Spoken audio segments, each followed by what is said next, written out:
That abundance of vibes prompted Cardinals manager Ollie Marmol to post to social media for the first time in more than 6 years. He said, "Last night's atmosphere was electric. Let's run it back this weekend. I'll buy tickets for fans who want to sit in the right field loge and bring the energy." So they were all up there in right field. Yeah. So they had their own. Yeah, if you're going to go tarps off, it can't be, no one in the good seats are going tarp off. That's a 300 upper deck. And they contain the tarps off all together. So their sweaty, smelly bodies can just be all in that one section. Yeah. According to plan, tarps were off again for Saturday's matinee, and the Cardinals accommodated with another close win. And the game closed with a double play. Game-ending double play made the tarps off gesture to the lads from SFA and all the others without shirts in the right field seats. This inspired the atmosphere that has been lacking at Busch since at least 2022. Marmol, after the game, invited the SFA players in attendance to the clubhouse. So he brought all the shirtless bros down to meet the players. And so now they call Bryce Bradford the tarps off creator.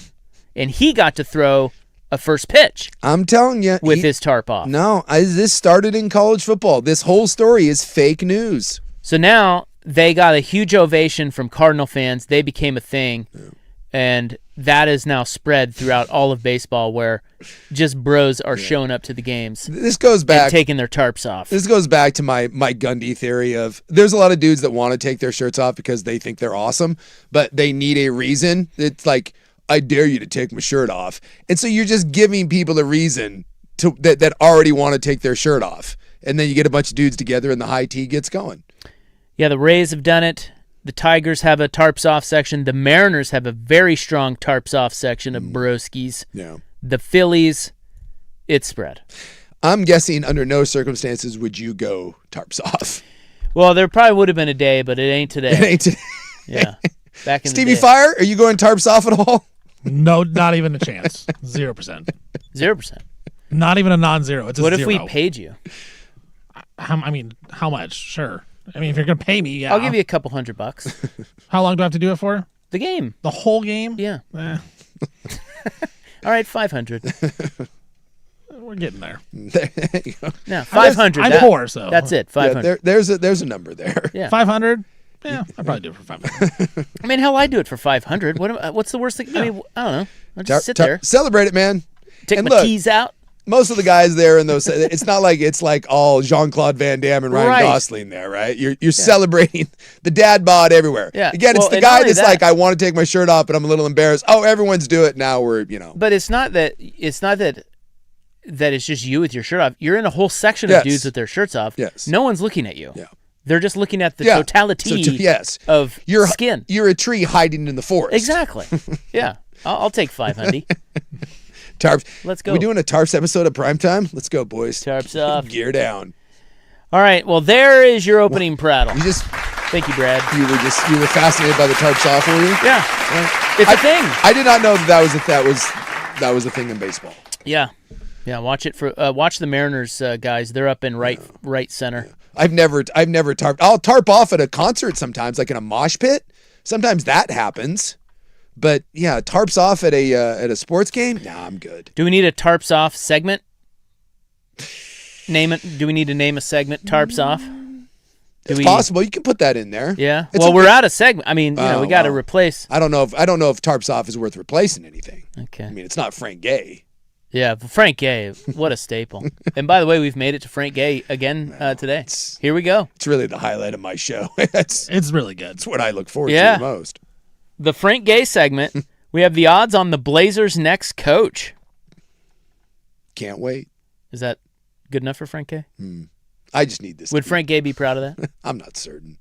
The Blazer stuff is just... We'll see if I'm serviced afterwards. It's jumped the shark for me. It's just become ridiculous. Well, I also have Pablo Torre. There you go. He's done it again. Well, I want some Pablo. You want to do that in Frank Gay? Pablo Torre is worthy of Frank Gay. All right, well, we'll give Pablo Frank Gay. There you go.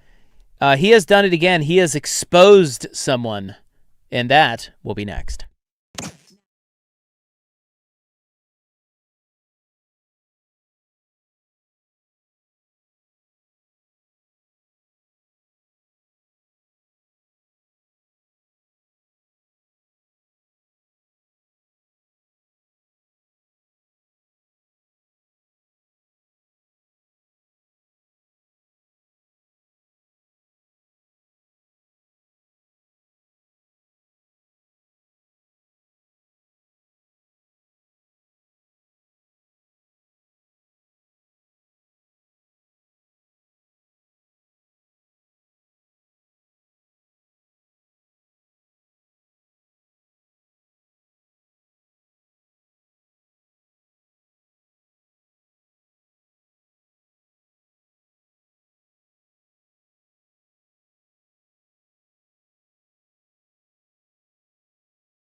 Now, from the George McCoy and Warren Allen Sports Desk, a Sports Center update on the Fan Sports Network, 105.1 FM and 1080 AM.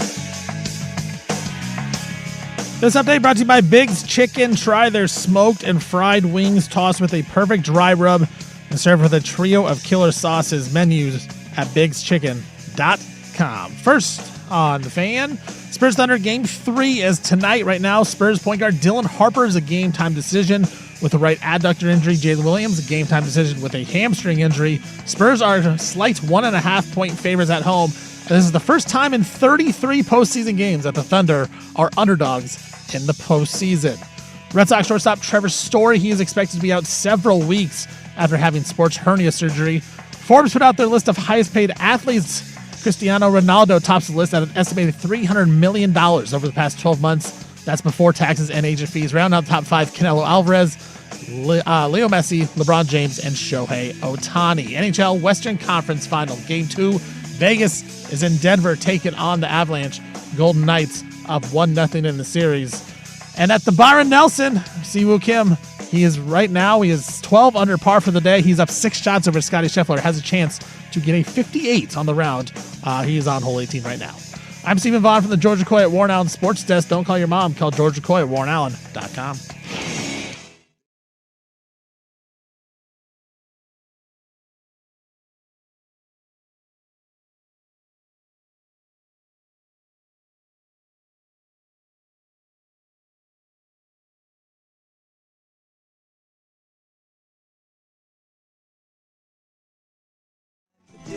All right, we are monitoring a very hot golf situation where Siwoo Kim has to make a chip, I think.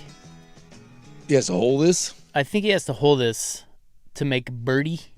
Birdie. Yeah. And that would be his 13th birdie on the round.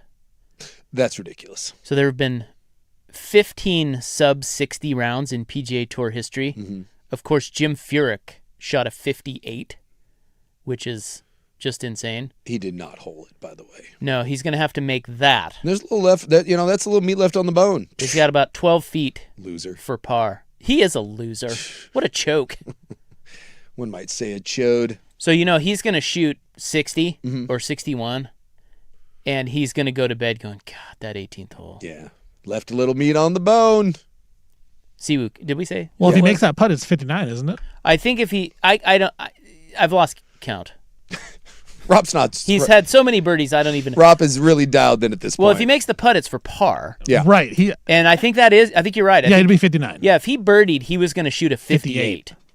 Dude, that's unbelievable. Make this putt, it's a 59. Yeah, but he's got a long putt. So yeah, because he was at 55 going into this hole. So yeah, so he will not join the sub-60 club. Well, if he pars it. He would shoot 59. He's at 55 right now. This is his fourth shot. This is his fourth shot. So if he makes this for par, he will join. He will join it. He will shoot. But what I was saying, the math is really hard. No. What I was saying is this is not a putt he'll make, and so if he misses this putt, you don't know he's gonna. You don't know that. I bet he misses it. Okay, I'll take some action. $1 gobbler. $1. I'll gobble this up. Siwoo can't putt. And so if he misses what you said on the last hole when he drained it from the That's fringe. off. Oh, that's in. Yeah. If he misses it, he shoots 60. And he is a loser. He is a loser. You're a loser. All right, so Pablo Torre. What do you Pablo do? Torre. Yeah, Pablo Torre finds out. Torres. I don't know how to pronounce his name. Is it Pablo Torre? Torre? Who is it? Pablo Torre? Yeah. Pablo Torre. Is that it? I believe so. Not getting any help from my co-host here. I'm just letting you two figure it out. I do believe it's Pablo Torre. Pablo Torre. I don't think it's Torres. You're just adding. You're pulling a swag, and you're just getting. You're getting ethnic for no reason. What do you mean no reason? He is. Don't be swagard. You don't even know. Where's he from? No one knows. Pablo Torre. Show's off to a great start. So, by the way, this is Frank Gay. Yeah, Thank it you. is. Thank you. So Pablo has exposed yet another individual. I'm going to play this first. This is Oz the Mentalist. Oh, yeah. Have you seen this guy? I have seen this. By the way, he's Filipino-American. Isn't it O's? O's the mentalist? Wait, are you being serious? Isn't it? No, it's Oz. I think. I don't know. Now I'm confused. Boy, I'll tell you what, boys.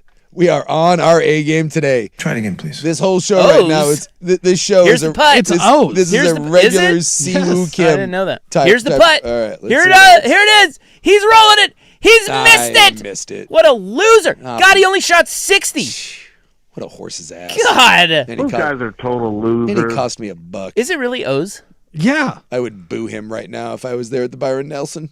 O's? It is O's the Mentalist. You're I'm not kidding. Go Google it. I just Googled it. The name O's the Mentalist is pronounced simply as, quote, O-H-Z. Rhymes with goes or hose.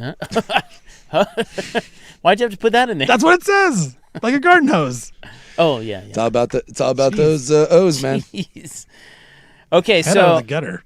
so for those that aren't familiar with O's the Mentalist, Yeah. he does some wild stuff. Here he is with the Rams. This is from Hard Knocks. Matthew, stand up for me. Matthew Stafford here. Imagine you have a football in your hands. Visualize it. And close your eyes. Okay. I want you to see yourself grabbing that ball, throwing it to anybody in this room. Stand up. He's telling Devontae Adams to stand up. Swear to God, I did not tell you what to do. Random choice, you could have picked anybody. Correct. Tell us, who are you in your mind seeing catching that ball right at this moment? Say it. Devontae Adams. Turn around, open your eyes. One man is standing up. I told him stand up, Devontae Adams. Okay. Not a big stretch. Devontae.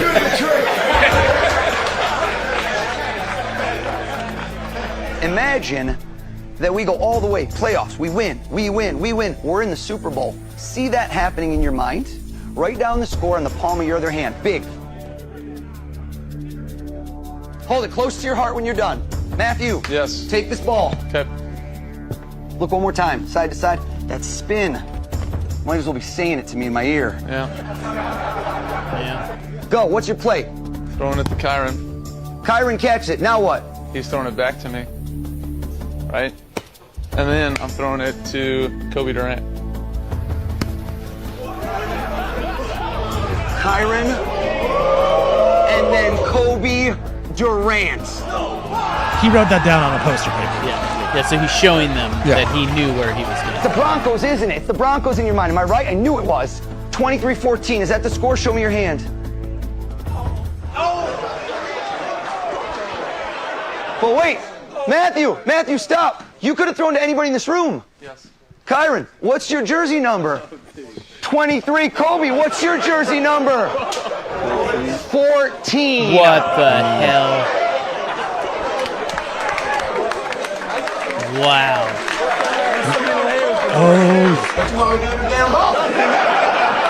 So that's O's the Mentalist. Just a little, just a refresher on. We've all, like most people, have seen him or seen something like him. Yeah.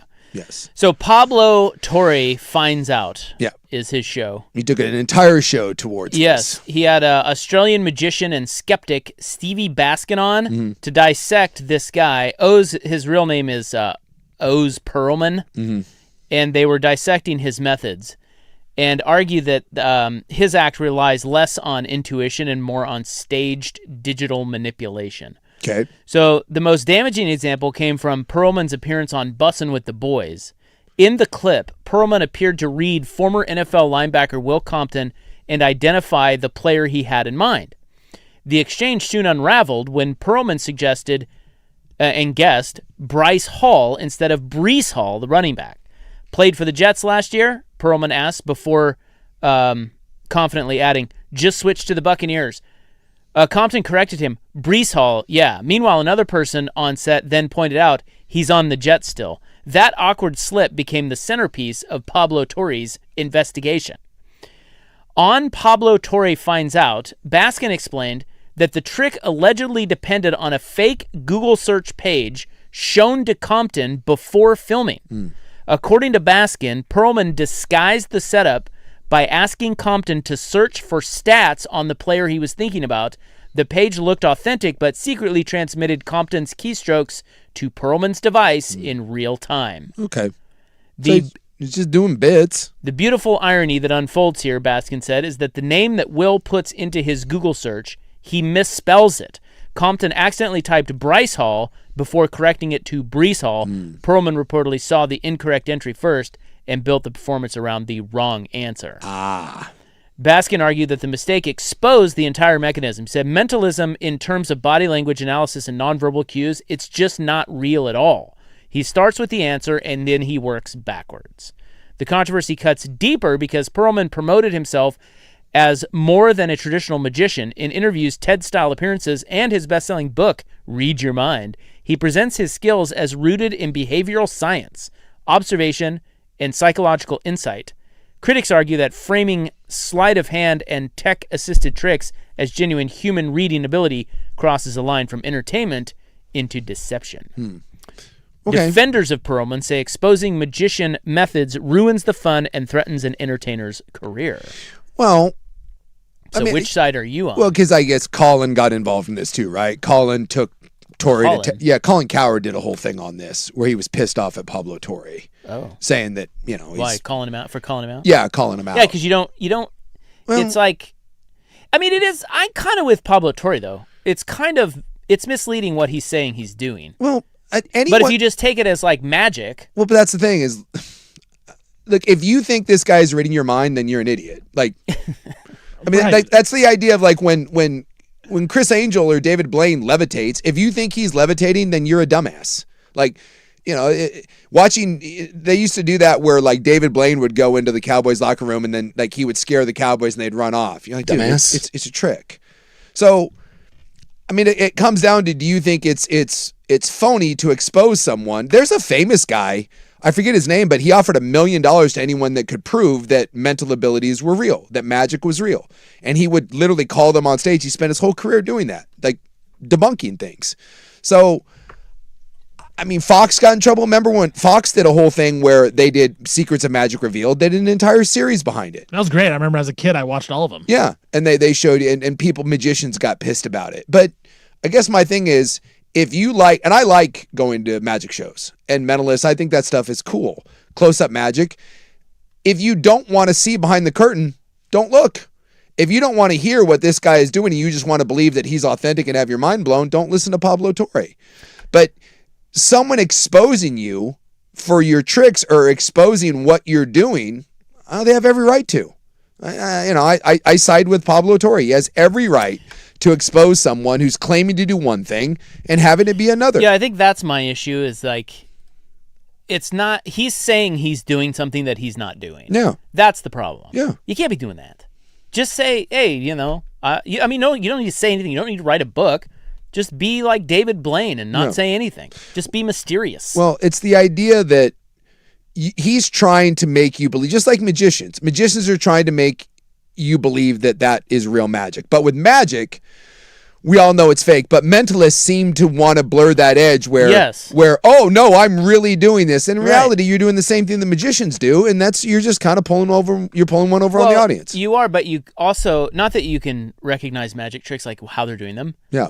But with O's, it really is mind-blowing. Like if you look at it, you go, how on earth could he possibly have done that? That's not, because it kind of doesn't appear as a magic trick, right? Yeah. It's like the only way he could have done that is to read someone's. So it sort of sends you off into this. And you're right, you're naive to think that, but it's also a little different than magic in that regard. Well, obviously he's very talented, and he's very talented at reading people, but at the same time he is using pre-planned tricks and plants, just like a magician does, where I don't think he's talented at reading people at all. I mean, he's clearly there's way more on the Pablo Torre episode. Yeah. But he basically gets all his information in the pre-show meeting. Yes. And the people that are involved, the subjects, don't know that they're giving him that information. Yeah. Yeah, it's I don't know. To me, you still have to be skilled. Like there's that guy is still one of the best at what he does, and this doesn't discard everything that he does, but it lets you take a peek behind the curtain a little bit. And again, I just go back to, if you believe this guy was really reading your mind, that's on you for being fooled. That's on you for thinking it's real. But a lot of people want the disbelief. Same people that go to wrestling. You know it's a load of crap, but you want to be entertained. So if you're entertained by a mentalist, be entertained. I like magic shows. But I go in knowing that I'm going to be fooled. I'm going to be tricked. And I think a lot of people aren't like that. Well, the question is, like, should you be able to just, if you're entertaining Yeah. and you can pull one over on people and they don't know how you did it, isn't that, like, that's enough, right? Yeah. Like, that's, okay, Yeah. people will pay to see that. Yeah. People like that. But the idea of like, But then lying about it and saying you're doing something that you're not doing. be prepared to get called out. But aren't magicians kind of lying too? Like saying, oh, look at this I'm doing. But we all know, it's like wrestling, exactly. We all know that that's not real. Yeah. But with the mentalist thing, you're blurring it. Sure. You're saying that there is something that's real that I have, It's not. but you don't. No. But there are people that are really good. They can take bits of information and they can extrapolate it out, and that's still a skill. Like when you're one of these nutso psycho people that claim, and these are some of the worst people on the planet, 'cause I think they expose people like with dead kids. And who was that Sylvia Brown gal? She's a real piece of crap because she was telling parents and like vulnerable people about family members, and she was just making crap up. But it's still a talent to take cues and tips from someone or information and still extrapolate that out into a believable act. There's still a real talent there that's involved. So I'm guessing that this Dr. Ozgu or whatever his name is, Perlman. Oz Perlman. You and me can't do that. The Ozer. You can't give me that information that he got off of Will Compton's computer, and I can't go out there and do that act. Far from it. That guy put years and years into his craft, and I give him credit for that. But hey, be prepared for someone to go digging around and find out what you're doing. It's like when Coca-Cola puts out a recipe, how many people have tried to crack that code? Well, there's only one Coca-Cola. Well, other people are going to try to figure it out. It's called RC. You know, like everyone is always going to try to find out what it is you're doing, and whether that's a recipe or a scheme, right? You come up with a scheme in the NFL on defense, someone else is going to copy it. Someone's always going to be trying to figure that out. So the idea that anyone's butthurt over Pablo Torre digging around at the great and powerful O's, get over yourself. And he is great and powerful. Is he? Oh, I don't know. He's not as great and powerful as he used to be. He's been a hot item, but I wonder what this will do to his career now. Oh, I don't know. He's going to have to pivot. Something tells me he's going to be just fine. He's going to have to put on a cape. Pivot to magic. Well, it's interesting that he's made he's become like a fixture in sports. He's in every NFL locker room. Yeah. Is it possible that NFL locker rooms are very naive and they believe in this sort of thing? Yeah, I should go do my bits in NFL locker rooms. See how that goes. Is that an indictment on NFL locker rooms? Just saying. Yeah, that's a good question, actually. Anyway, I think Pablo Torre's great. I do too. And he can expose whoever he wants. I just saying, I don't think you want him sniffing around your whatever. If you find out that Pablo Torre is digging around your trash, you're like, yeah, hell. Be prepared. It's going to come out. I also think Perlman's kind of a sleaze. Well, I'm guessing most people that do that line of work probably are. There's your Frank Gay services. You're literally living in a world of deception. Have you been serviced? I've been serviced. Coming up next in Multnomah Mac, I do have the odds on the Blazers' next coach, but we got to get into some of the late-breaking stuff that's come out about the death of Kyle Busch. Yeah. On the Fan. The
Well, yesterday we lost Kyle Busch. Yeah.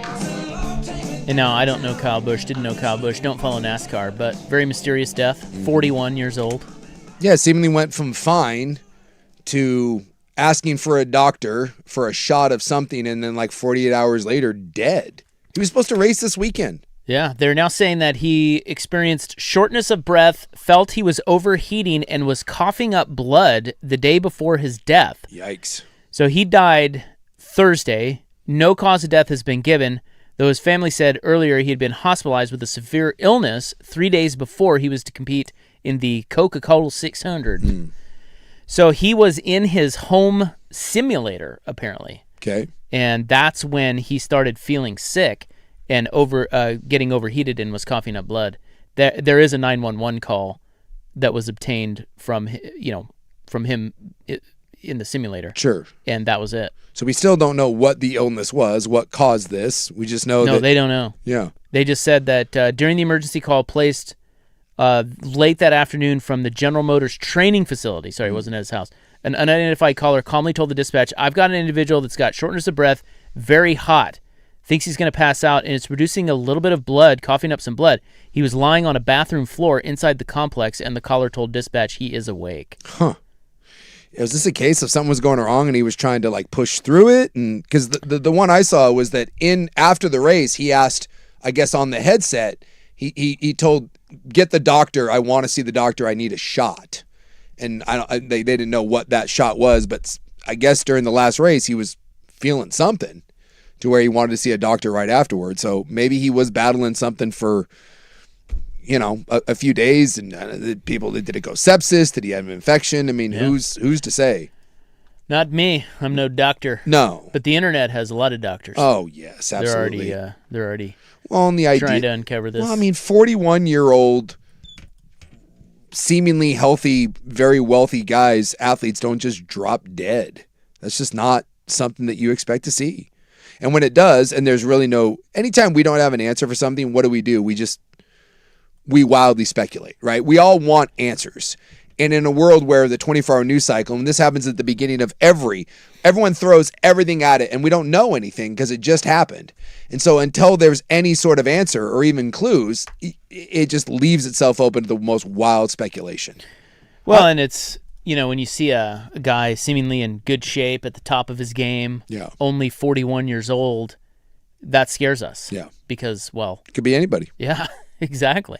I also thought, I mentioned that he had he was kind of a fiery guy. And I said, watch, the tributes that will come out to him will use things like fierce, fiery, competitor, man's man sort of thing. And I enjoyed the Darren Ravel, who can be a tough follow, at times you have to mute him. But I thought this was really good because I don't like when we whitewash and sanitize people. You can be honest. You can be honest about people, and that doesn't make him a bad person. And I just thought this was Darren Ravel's tweet, and I thought it was really heartfelt because I guess Darren Ravel knew him. I guess he had gotten to like back in 2009. I guess he got to know him. I guess at one of the kind of like an all-star sort of race, and he got to ride with him, and I guess they kind of became friends. And he said Kyle Busch lived life hard. What I mean by that is he lived it boldly with energy and didn't give a crap about what people thought about him. Wish more of the tribute said this. He was a guy who would hate to be sanitized. And I think that is amazing that one of his friends said that. Because yes, now I don't know a lot about him other than him and his brother are both fiery guys. And that always drives me nuts that when someone like that dies and you have to kind of whitewash them and kind of dance around the edge. And, and I think most people that are like that do kind of have an edge to them wouldn't want to be sanitized. As Darren Ravel said, he wouldn't want that. It's okay to say that he didn't like certain people and that he was fiery and that he didn't mind throwing a punch or two and that he didn't care and that he lived life on his own terms. I think it's okay to let people have a full picture of who that person is as opposed to a fictionalized version of it. I hate that. Absolutely hate it. What if he had Ebola? Well, there's a soccer team in Africa right now that's quarantined over that. Yeah. It's going around. It might be is it the Congo team? They're threatening them not to be able to come to the World Cup. I mean, Yeah, something tells me Kyle Busch wasn't hanging around with the no. Kongan soccer No. team. But, the idea that you can go from seemingly healthy in the span of 4 or 5 days to being dead is shocking. That's not something that's supposed to happen because that guy had access to every piece of medical care that you could have. Well, they did say severe illness. So Yeah. severe is Well, but how troubling. severe was it when he was planning to race? How Well, severe like was you it when he said- raced the week before? I mean, you said at the top, he may have been trying to push. Yeah. He was a pretty stubborn dude. Yeah. He was trying to push through something. Doctors are saying, hey, bro, this is serious. Yeah. And he's like, I got a race to win. Yeah. And that does, by the way, like he raced maybe more than and he raced every circuit. Trucks, you name it. He was that guy that just wanted to race. And he may have been one of those guys that ignored medical advice. And that's the other thing, too, is that when you have an edge to you, you don't like being told no. Certainly by a fancy pants doctor that tells you that you can't do that. Wasn't that like the Kobe Bryant thing? Like everyone said you can't fly today, and he's like, the hell I can't. Like told the pilot, no, we're flying today. Again, those guys I don't think like to be told no. There's your Multnomah Mac. Very suspenseful in there. What do you think coughing up blood, man? You would think that would be go to the hospital. Like, Well, he was trying. I mean, they called 911. Yeah. All right, coming up next, we'll have the Blazers coaching finalists. Apparently, they're down to 3. At least some are saying. People are saying. A lot of people are saying. We'll get to that in the 5 o'clock segment, 5 o'clock hour. But up next, we got to move on to the college football points gobbler. The streak that Oregon holds that leads the nation. And we did come to a definitive conclusion on the tarps off, the start of it. Well, I thought I just told you. It was from Stephen F. Austin. No, I told you that was incorrect. Well, that was for MLB. Yeah. Well, this involves college football, and we are going to gobble, and we are going to give credit where credit's due. I was wrong, too, by the way. It was not Oregon State. But you were close. I was close. I had the wrong OS orange. Orange and black. Yeah. All right. We'll be right back on The Fan.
Now, from the George McCoy at Warren Allen Sports Desk, a Sports Center update on the Fan Sports Network, 105.1 FM and 1080 AM.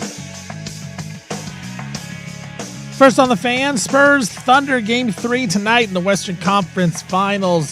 Series is tied at 1. Dylan Harper, the point guard for the Spurs, he's a game-time decision with a right adductor injury. Jalen Williams, game-time decision with a right hamstring injury for the Thunder. Spurs 1.5-point favorites. And this is the first time in 33 games that the Thunder have gone into a postseason game as the underdogs. Red Sox shortstop Trevor Story, he is expected to be out several weeks after he had sports hernia surgery. Forbes put out their list of the highest-paid athletes. Cristiano Ronaldo topped the list.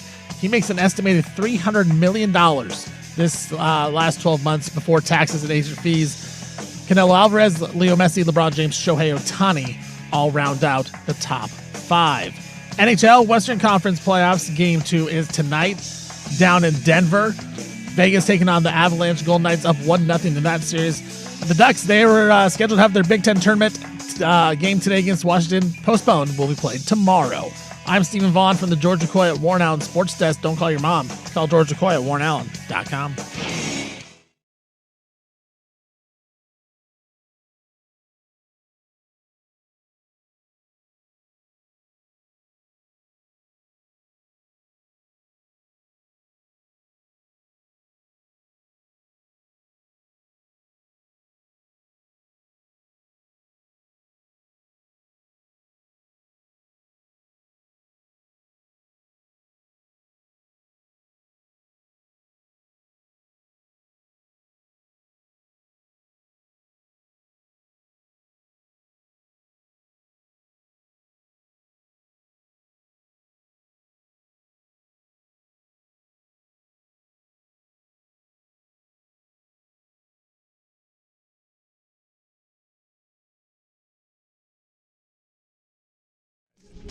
All right, nice to have you along. We are careening toward a 3-day weekend. You guys, gals, we will not be here on Monday. No. We are off. Nope. Nope. We are off because it's Memorial Day. So, Do anything? no. I like this time of year, though. You know, it's like the Rose Festival starts, kids start to get out of school, the weather gets better. Yeah. And Memorial Day weekend has never been a big travel weekend for us. No. So it's always just a nice, chill I'm getting the weekend. I'm getting the dreadful. We need to do something. Oh, yeah. Yeah. I hate that. She threw out Hood River, and I was like, "What? Hood River's fun. Why? Well, you can drink. Why am I going to Hood River?" Hood River's like a nice little town. Just go up there. That's better than like a hike or something. Oh, believe Although me, she's probably going to want to go she on a threw hike. out that too. So you go on a hike. I'm getting the dreaded "Let's go Hood River" or "Let's go on the hike." She's in full. It's a 3-day weekend. We have to do something. You have to do both. You're going to have to go to the hike Yeah. if you're going to go to Hood River. Yeah, she said, "I was thinking tomorrow we could head to Hood River or something." Yeah. Yeah. There My you go. response with Hood River, why? That's random. And then she followed up with, "Well, I wanted to do a little hike and go out to lunch somewhere." Yeah, I'm like, see, "Oh she's my got the right- God." That's going to be You treated great. it as a question. That was a statement. That was Yeah. a statement. That's going to be great. You'll like that. That's a nice little day. We don't have any plans. We just randomly need to go do something, which She wants to spend time with you, Jason. we need to come up with a plan of action. I'm not randomly just being like, it's nice out there for we have to go somewhere. And it's going to be a 3-day weekend. It's going to be maybe the busiest time ever. Exactly. She brought up the coast. I'm like, yeah, that ought to be fun. That traffic ought to be awesome. Yeah, the traffic's already headed out to the Yeah, coast I'm not going to the coast. and out to Central Oregon. Yeah, it's not happening. You might be all right in Hood River, though. We'll see. You know where I'm going to be all right? In my backyard. I got a hammock. I got I think I got a 12er of High Life waiting for me. Oh, I need to go to Hood River. So, How do you feel about Longview? it's time for the Points Gobbler. It's gobble. Oh, and by the College way, football Points Gobbler. the tarps off. I thought the tarps off phenomenon began with Oregon State. I was wrong. It was Oklahoma State. Okay. In the midst of that dread awful season, no one was going. One dude stood up in the back of the stadium and went shirts off, and then one other person joined, and then one other. Before they know it, they had like a handful of people, and then that started. I think Oregon State did it the next week, and then it became a whole thing in college football. And now Major League Baseball is lame, and they're just stealing college football's tarps I don't off. want your life. Yeah, So that's the story. Is just like It's one. supposed to be a bad, like you're a horrible team. Yes. Oh, that's the bit. That's the bit. Is the team Yeah. is so bad, I'm gonna root for something, so I'm gonna take my shirt off. Yes. Because remember, Oklahoma State was what 1-11 Yeah, last year. they were dreadful. I remember. I thought it was Oklahoma State, but there's you can look it up. There was one guy just in the middle of like empty seats at Oklahoma Right. State, and he was like, "Woo!" And then like you could see like one other guy was like, "What? I'm not gonna let that guy be by himself."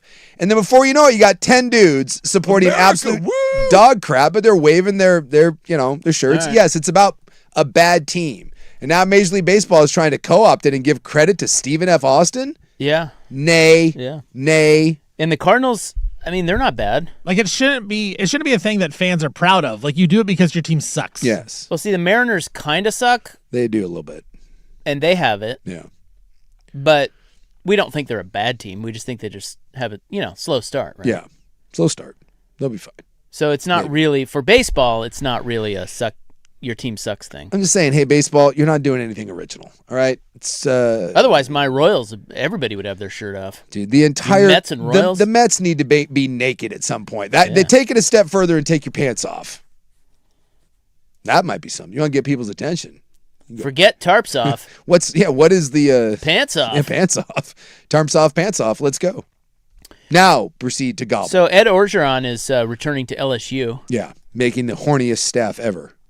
Why do you say that? So who else is on that? Lane Kiffin and Ed Orgeron. Dude, those are two of the horniest coaches in the business.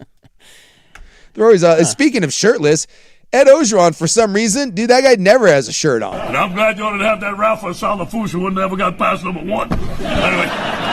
Ed's that old guy that's proud of that old tanned leathery skin. He's going to let you know about it. And Lane's always gearing down. Lane actually kind of probably looks good, though. So he will be a special assistant to recruiting and defense. Yeah. And he will make $100,000 He's getting paid in co-eds. per year. It's a good hire for that amount. Yeah, what else is he doing down there? He loves Louisiana. He's down there, and, Well, he's a good coach. He's not a good head coach, but No. he's a good coach. well, he's a good recruiter. He's a good recruiter. He gets a little energy going. People like him. Yes. Guys like him. Yeah. So that's a good $100,000 spent. If you're the laner down there, you could do a lot worse than hiring Ed Orgeron. Yes, just tell him to keep it on the rails down there. Be like, hey Ed, you got a lot of time on your hands, man. You're back in Baton Rouge. Keep it. I wonder if he's like maybe being told the opposite. Like, hey, you're our diversion. Throw down. Well, no, they want Ed being wild and crazy and getting all the headlines. Meanwhile, they're cheating their ass off over here. You know what I mean? It's like the sleight of hand. Like, Kind of like where this is going. yeah. Don't look over here. Because he's not a real coach. Can they just tell Ed to just completely go unhinged? We get Girls Gone Wild, Ed Orgeron. No one in college football takes their shirt off more than Ed Orgeron. That man started. He might be the originator of tarps off. I think that was Ed Orgeron right there. If Ed Orgeron and Mike Gundy got together, would a shirt ever be worn under any circumstances? Top 5 shirtless college football coaches. Steve Spurrier. Yeah. And what I love about Spurrier is he looks terrible. It's like, Well, he's just an old man. yeah, but like most of the time, the shirts off guy is the dude that thinks he looks really good shirt off, which is Orgeron and Gundy. Spurrier looks terrible and he shirts off. Harbaugh might be the pastiest man on the planet and he goes shirts off.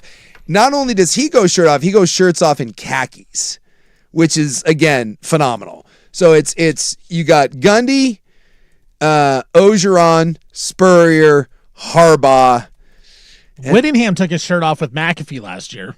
He probably looks Lanning did as well. looks pretty good. And Bielema is shirtless a lot, and I give Bielema credit because he's just fat as can be. But he's always on a boat. I'm going there. I'm going with Bielema. There's my top 5 shirtless coaches. You don't put Lanning up there? Lanning with his tat. Lanning does not want to be shirtless. He gets guilted into it.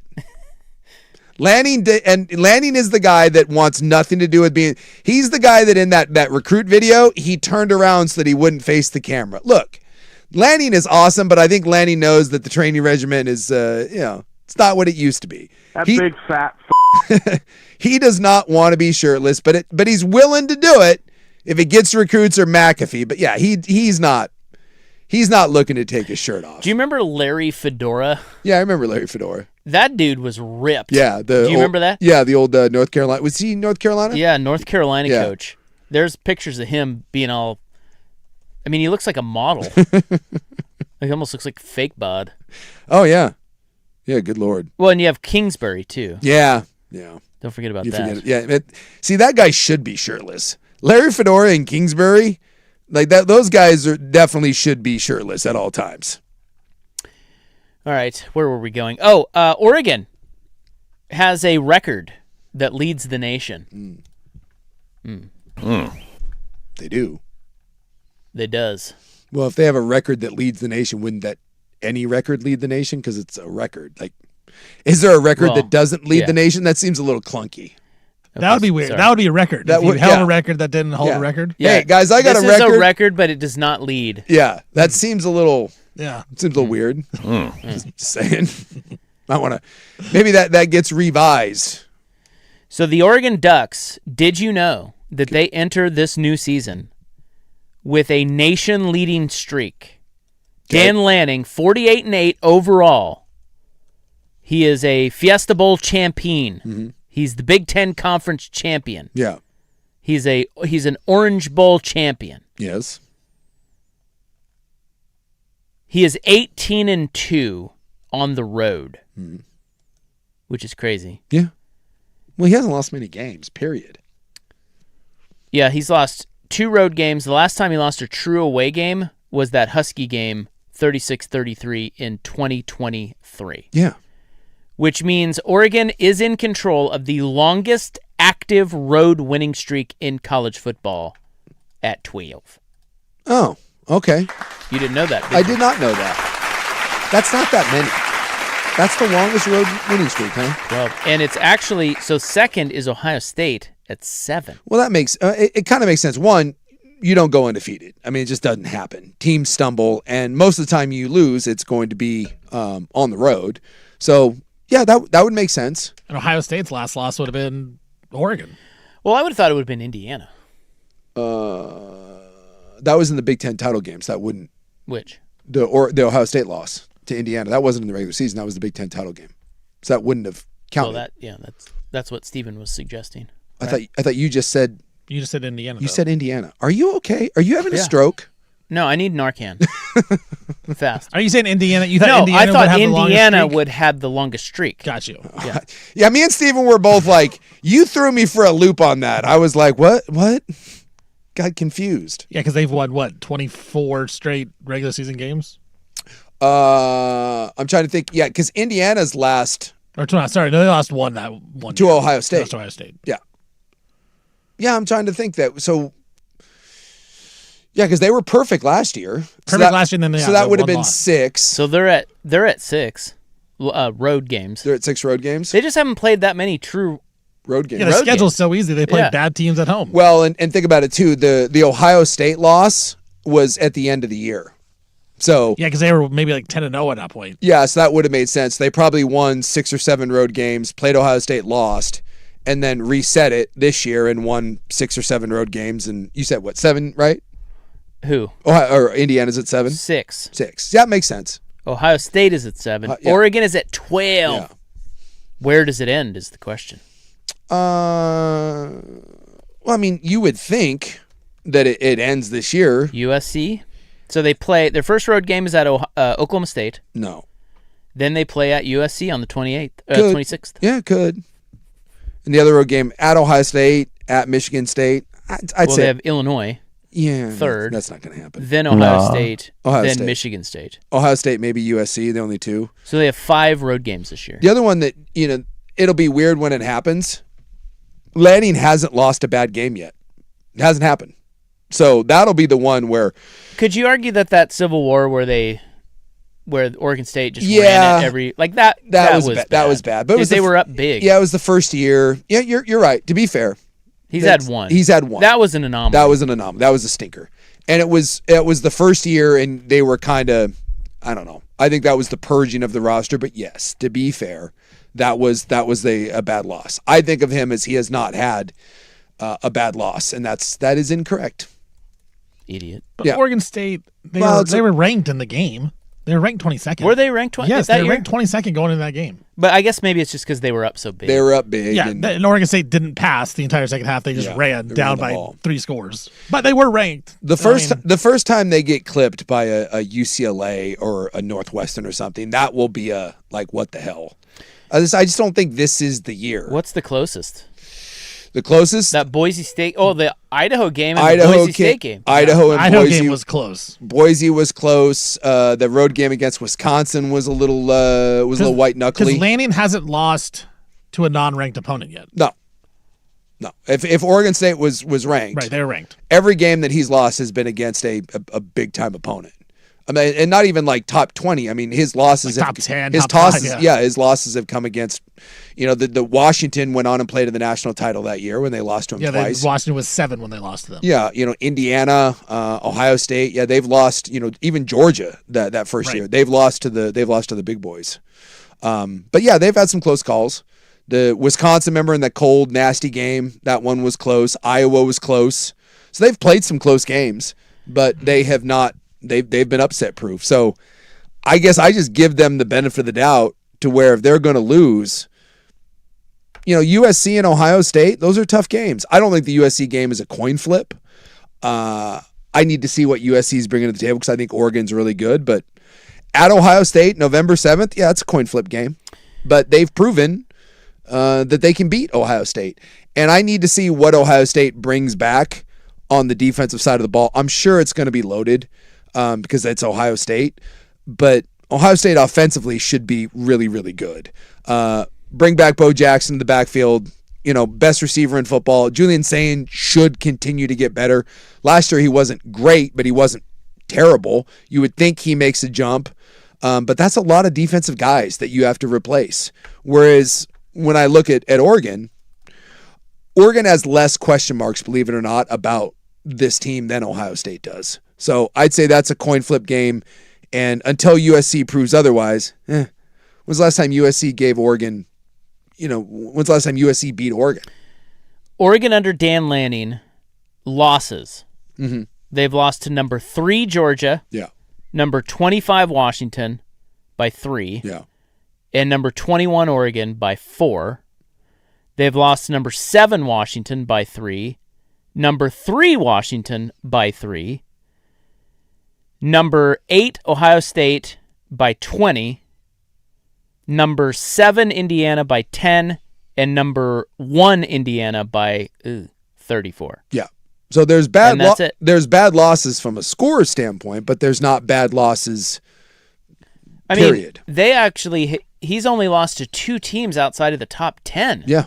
They crush teams that Yes. are not skill-wise, talent-wise. They kill teams that if they're on the same level as them. They're kind of at the point now where it's a little Ohio State-y. They're just so much better physically than most It's kind of teams. like Chip Kelly. And Chip Kelly was in charge. That's kind of how it was too. They took care of everybody. Yeah. Chip was about a 500 team. Chip was 500 against teams that Right. were kind of on par with him. But you're right. Like he stomped a mud hole in the. Yeah, they would kill. They would teams. kill people. So, I mean, I just look at this schedule and I think USC is interesting. Obviously, Ohio State's interesting, and I don't know, Michigan at home. I think there are some people that are going to look at this and scoff, but Washington rivalry game, end of the year, that may have something for you depending on what happens with injuries. But I think you're right on USC. They need to prove it. Yeah. USC has to prove something before I'm like, yeah, they're going to be able to beat Oregon even at home. yeah, that's just. What do we even know? Jetfish gets me The hot. look ahead line, is that like an 8 or 9 point spread right now? Look ahead wise, Which game? Oregon at USC. I'll Yeah, I bet don't you it's know. more than a touchdown. I did see the opening. They have the opening week lines out already. Yeah, they may not have the line out already for this one. Well, sometimes the special games, big games, they do. Yeah. I'll look it up. Let's see if I can find that. There's your college football points gobbler, my little sports bunnies. Coming up next, Yeah, Vegas Insider doesn't have it right we got to get to in the new as. Do we need to start checking under our cars before we? now. What? What, like a bomb? Are we blowing something up? That's next on The Fan.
Now, from the George McCoy at Warren Allen Sports Desk, a Sports Center update on the Fan Sports Network, 105.1 FM and 1080 AM. First on the Fan, Western Conference Finals, Game 3 tonight between the Spurs and the Thunder down in San Antonio. Spurs a slight 1.5-point favorites over the Thunder. This is the first time in 33 postseason games that OKC will be the underdog in the game. Boston Red Sox shortstop Trevor Story, he's expected to be out several weeks after he had sports hernia surgery. Forbes put out their list of highest paid athletes over the past 12 months. Cristiano Ronaldo tops the list at an estimated $300 million before taxes and agent fees. Rounding out the top 5, Canelo Alvarez, Leo Messi, LeBron James, and Shohei Ohtani. NHL Western Conference Playoffs, Game 2. Tonight, Vegas down in Denver taking on the Colorado Avalanche. Vegas up 1-0 in that series. The Oregon Ducks, they're supposed to battle Washington today in the Big Ten tournament, but that game was postponed to tomorrow because of weather. I'm Stephen Vaughn from the George McCoy at Warren Allen Sports Desk. Don't call your mom. Call George McCoy at warrenallen.com.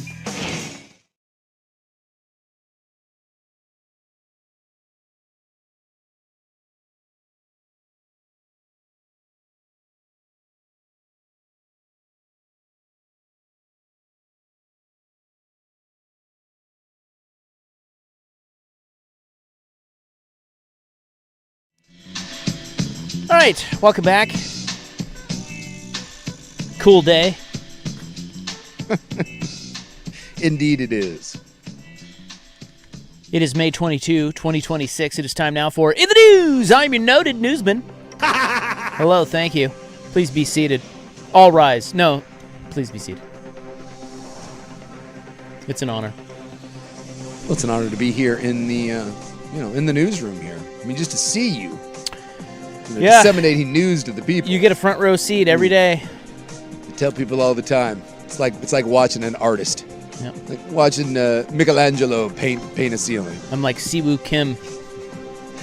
Yeah, with your candy ass 60. Making birdies. Yeah, bogey last hole. Yeah, bogey, loser. Didn't even shoot 59. Making a bogey and still shooting 60. Can you imagine? Yeah, being a loser. Not shooting 59. It's brought to you by the Advocates, injury attorneys at advocateslaw.com. Today is Bitcoin Pizza Day. The Advocates would have made that putt. Oh, is this where the dude... Laszlo. Yeah, he bought a pizza with some Bitcoin that now would be worth like $70 million? Two pizzas. Two pizzas. No, you've got that wrong. Okay. He purchased two pizzas. Do we know where these pizzas were from? Papa John's. For 10,000 Bitcoin. Hey, that's better ingredients, better pizza, by the way. This was Kinda May 22, 2010. Laszlo gave 10,000 Bitcoin, which at the time totaled $41, Okay. for 2 Zaz. Oh, that's a little steep for some Papa John's, is it not? That would now be worth today a grand total of the 10,000 Bitcoin that he paid, $1.1 billion. Oh, good God. Not 70 million. All right, I was wrong. 1.1 billion Yowzers. US dollars. Now, did he keep a bunch of other Bitcoin? Was that like his only Bitcoin? That I don't know. Like, But now, a lot of people ask this question. They ask, did Papa John's get 10,000 Bitcoin? yeah. But they did not, because it wasn't directly So he traded, yeah, he just them. He sold it for cash from like an exchange, I'm guessing. right, and they sell it off. Yeah. My God. Yeah. Like, it's one thing if as long as he kept some Bitcoin and that guy's doing fine. But you imagine if that was like all his Bitcoin. He was like, oh, this thing's stupid. That would haunt you forever. Apparently, I don't know how you get over that one. Apparently, he does not have a massive crypto fortune, Oh, and he says he does not regret a thing. Those pizzas were delicious. Horse crap. Imagine if you're that guy's wife, you let him hear about that all the time. Well, he also says that he takes pride in viewing the trade as a necessary milestone to prove Bitcoin's utility in real-world commerce. You will. Keep telling yourself that, man. You could add $1 billion. Instead, you have a memory of long ago average pizza. They're also saying that he did have a bunch of Bitcoin back then, Yeah. and he may have spent closer to 100,000 Bitcoin Just on things, because he used to pay for things with Bitcoin. Good grief. Yeah, it's rough. He spent over $1 billion. Yeah, and I mean, I don't even want to do the math on what 100,000 Bitcoin would be worth now. it's like when I sold a Michael Jordan rookie card for $16 when I was a kid and thought I was like rich. Cards are worth a little bit more now. You didn't know at the time. Today is National Road Trip Day. Don't tell the BTJ that. She's already trying to get me to go to Hood River. I'm having to. Oh, you're road tripping. Nah, I gotta put my foot down about that. I like a good road trip, not on a holiday weekend. That's the worst time to road trip. Well, that's because everyone wants to road trip. Gas prices are like $5.30. Yeah. And it's not slowing anyone down. No. Like everyone, like when I was driving in, Yeah, traffic I-5 was packed. Yeah, it was a nightmare. Heading south, probably to Central Oregon. Yeah. Or wherever. And I'm sure 26 was packed going out to the... Like, no one cares. And our car gets terrible gas mileage. And you want me to go sit on a freeway somewhere? Nah. But everyone should go on a great road trip at some point in their life. What is the greatest road trip you've ever taken? I went from Utah to Kentucky. Nice. That was a good trip. And that's I saw parts of the country I have never been back. I was like driving through Oklahoma and all that. Never been by there again. And I'm guessing I will never drive through Tulsa. That was a one and done for me. Southern Hills. Great track. Yeah. I did not. I was 19 or 20. I did not get to play Southern Hills. Well, I'm just a pole boy from Kansas. Yeah. But my parents, I think my dad got this through his job. Mm-hmm. But they took us on, I don't even know how long it was, maybe 2 weeks. Yeah. We went all the way over to like the eastern seaboard, all the way through like Washington, D.C., Philly, New York City, Boston, all of it, all the way up to Canada, even Quebec City. We went there. And I remember that trip, and I was young, but I remember that trip like it's the back of my hand. We cut all that. Like, that's a lot to see. Yeah. And we did it all. No tablets, no nothing. You're just old school back there. Yeah. It was great. Yeah. Yeah, that's the only one I've taken across the country. I've gone plenty of times, I've driven here all the way down through California. I've done Utah to Colorado, Utah to Arizona, stuff like that. But I've only gone on one true big one across the states. And Stevie Fire? Greatest road trip? Nothing good, honestly. We did go on a lot of trips when I was younger. I don't even think that we went to California when I was a kid. No. So you've taken your kids to? We drive to Tahoe now. Like we go to Lake Tahoe every year. We drive there. That's a fun drive. Yeah, you go through Cali and then Nevada, then back into Cali. So that's kind of do with the kids. Someone said that 100,000 Bitcoin, by the way, of today's valuation, about 11 billion. I guess that makes sense. If 10,000 is 1 billion. Yeah. Makes sense. Or 1.1 billion. Yeah. God, hey, he doesn't regret it, though. No, he's part of history. Yeah, it could have been part of history with $1 billion. Do we need to start looking under our cars before we pull away? It used to be, you'd look for animals, maybe a cat. Yeah. Now you got to look for streetmen. Oh. I thought you were talking about, because did you see in related news, there's a dealership in Kansas that sold a Ford F-250. And the guy bought it. They cannot legally move the car. Why? A robin has nested in the wheel well of it. Yeah. And it is illegal to move a bird's nest with babies. So they have to wait until the babies leave the nest. And so it's become a thing. So even though the guy bought a car, it's like a $90,000 truck. And they said the owner's being pretty cool, but he bought a truck and it's sitting there and he has to wait for the birds to leave. Well, that won't be long, will it? I have no idea. I have no idea how long robins take to leave the nest, but can you kind of egg them on a little bit? Like, it's illegal to disturb. Be ashamed if something happened. So why is the streetman under the car? They're like a robin? Is it illegal to remove a streetman from under a car? You can nudge them. A man who was lying in the street was taken to a hospital Friday morning after a driver ran over him near southeast Yamhill and southeast Cesar E. Chavez. No. What? Canceled. You son of a bitch. What do I call it? 39th. And 39, southeast 39. Yeah, we're all offended now. Can't call it Cesar Chavez Boulevard anymore. Lake Oswego. Yeah, call it that. Portland police said the man was initially believed to have suffered serious injuries, but after arriving at the hospital, his injuries appeared to be fairly minor. Dude, you can't hold a streetman down. Based on an initial investigation, the driver had been parallel parked on the street, got into his car, and drove forward without realizing a person was lying in front of his vehicle. Now, to be fair, I don't think I would necessarily check in front of my car either. I don't think I would either. You just kind of go. The driver remained at the scene and cooperated with the investigation. Boy, what is that? Do you feel the bump? I'm guessing you do. Like, what was that? And then you probably are like, well, you gotta go or I back gotta keep up. going over it. God, that's tough. You gotta. What did I hit something? You go back in reverse. I think it's like getting hit with a foul ball. I think what you hear is probably. Oh shoot! Oh, I thought it. Timing. Timing is everything. Trying to set it. I was trying to set it up. Ow!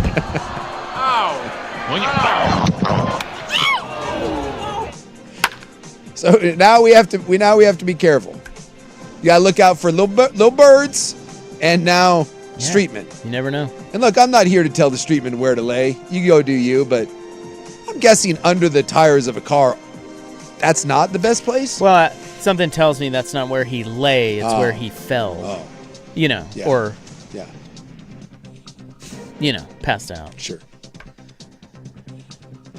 The Portland Rose Festival kicks off today.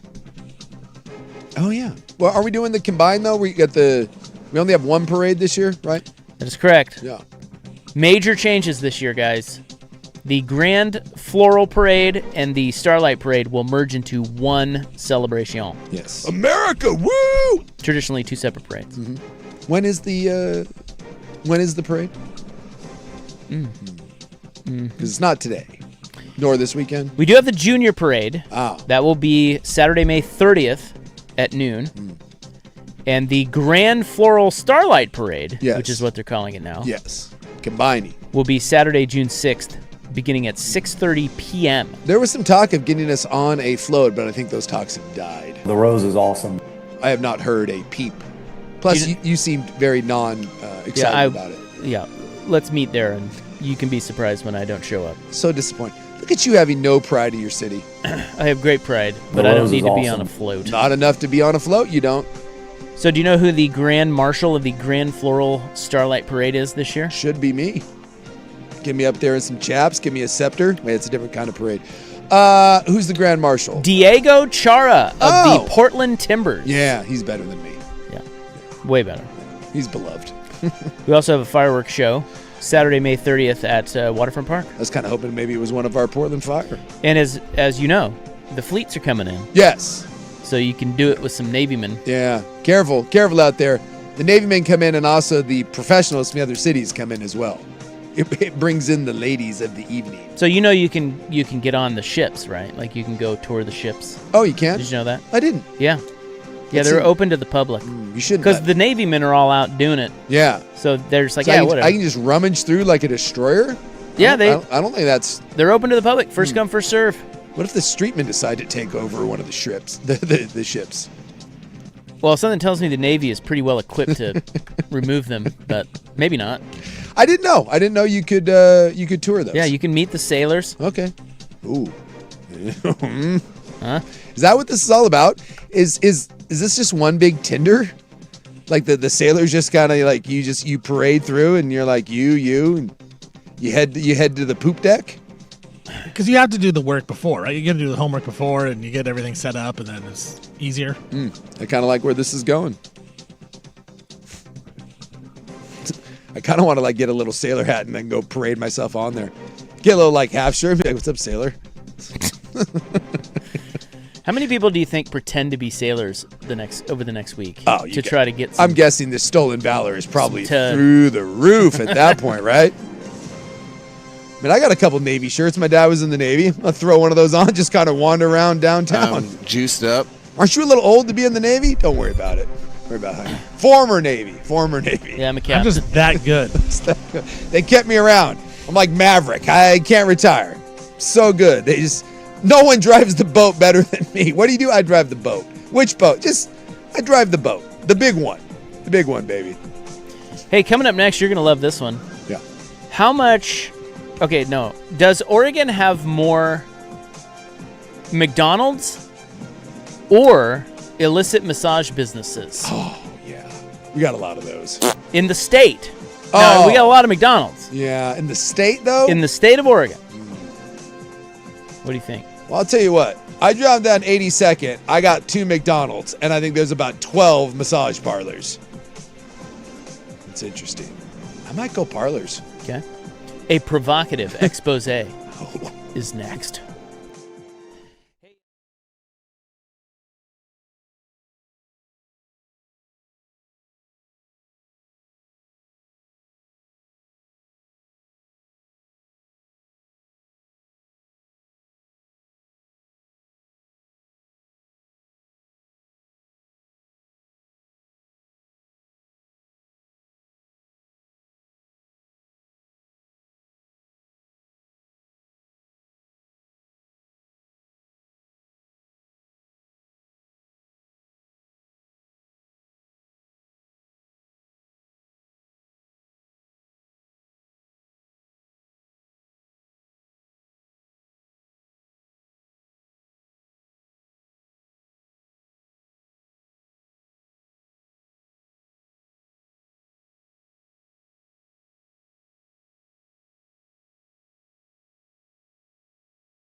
right, coming up next, we'll tell you who is playing in tonight's Western Conference Finals game. Yeah, we got ins, outs, Win, loss. That's just in. Remember that? Oh, yeah. Padres. Your stupid Padres.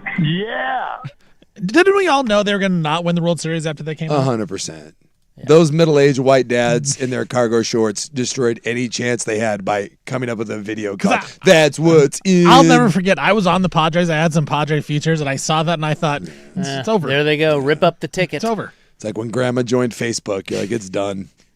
Finished. It is May 22, 2026 in the news. So I asked you, what does Oregon have more of? McDonald's or illicit massage businesses? You know, statewide, I think Portland, it's parlors for sure. But statewide, it might tip it in the McDonald's favor because every small town has a McDonald's. I'm not certain they have a Orchids of Asia, but They call them IMBs. Yeah. Illicit massage businesses. Now, this is KPTV. Fox 12 is diving into this troublesome trend. troublesome, even though there's got to be a lot of people supporting these things because they are everywhere. Well, it wouldn't be so troublesome if it's just, Well, the human trafficking ones are the rough ones. If it's just the Robert Kraft getting a massage from somebody on the up and up, yeah, whatever. Exactly. But it's the trafficking. Yeah, the trafficking. You know, the human trafficking takes something that could be beautiful and for everyone and makes it really bad. It's a couple bad apples, man. Spoils the whole damn bunch. So this says nobody claims to have a perfect count, but the estimates show a large national problem and a growing one in Oregon.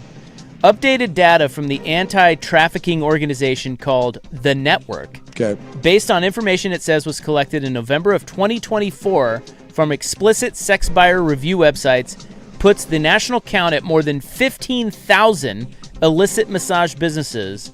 Across the country? Yes. Boy, that's low. I thought that'd be higher. 15,537 in all 50 states, and estimates the industry has grown 10% year over year since 2019.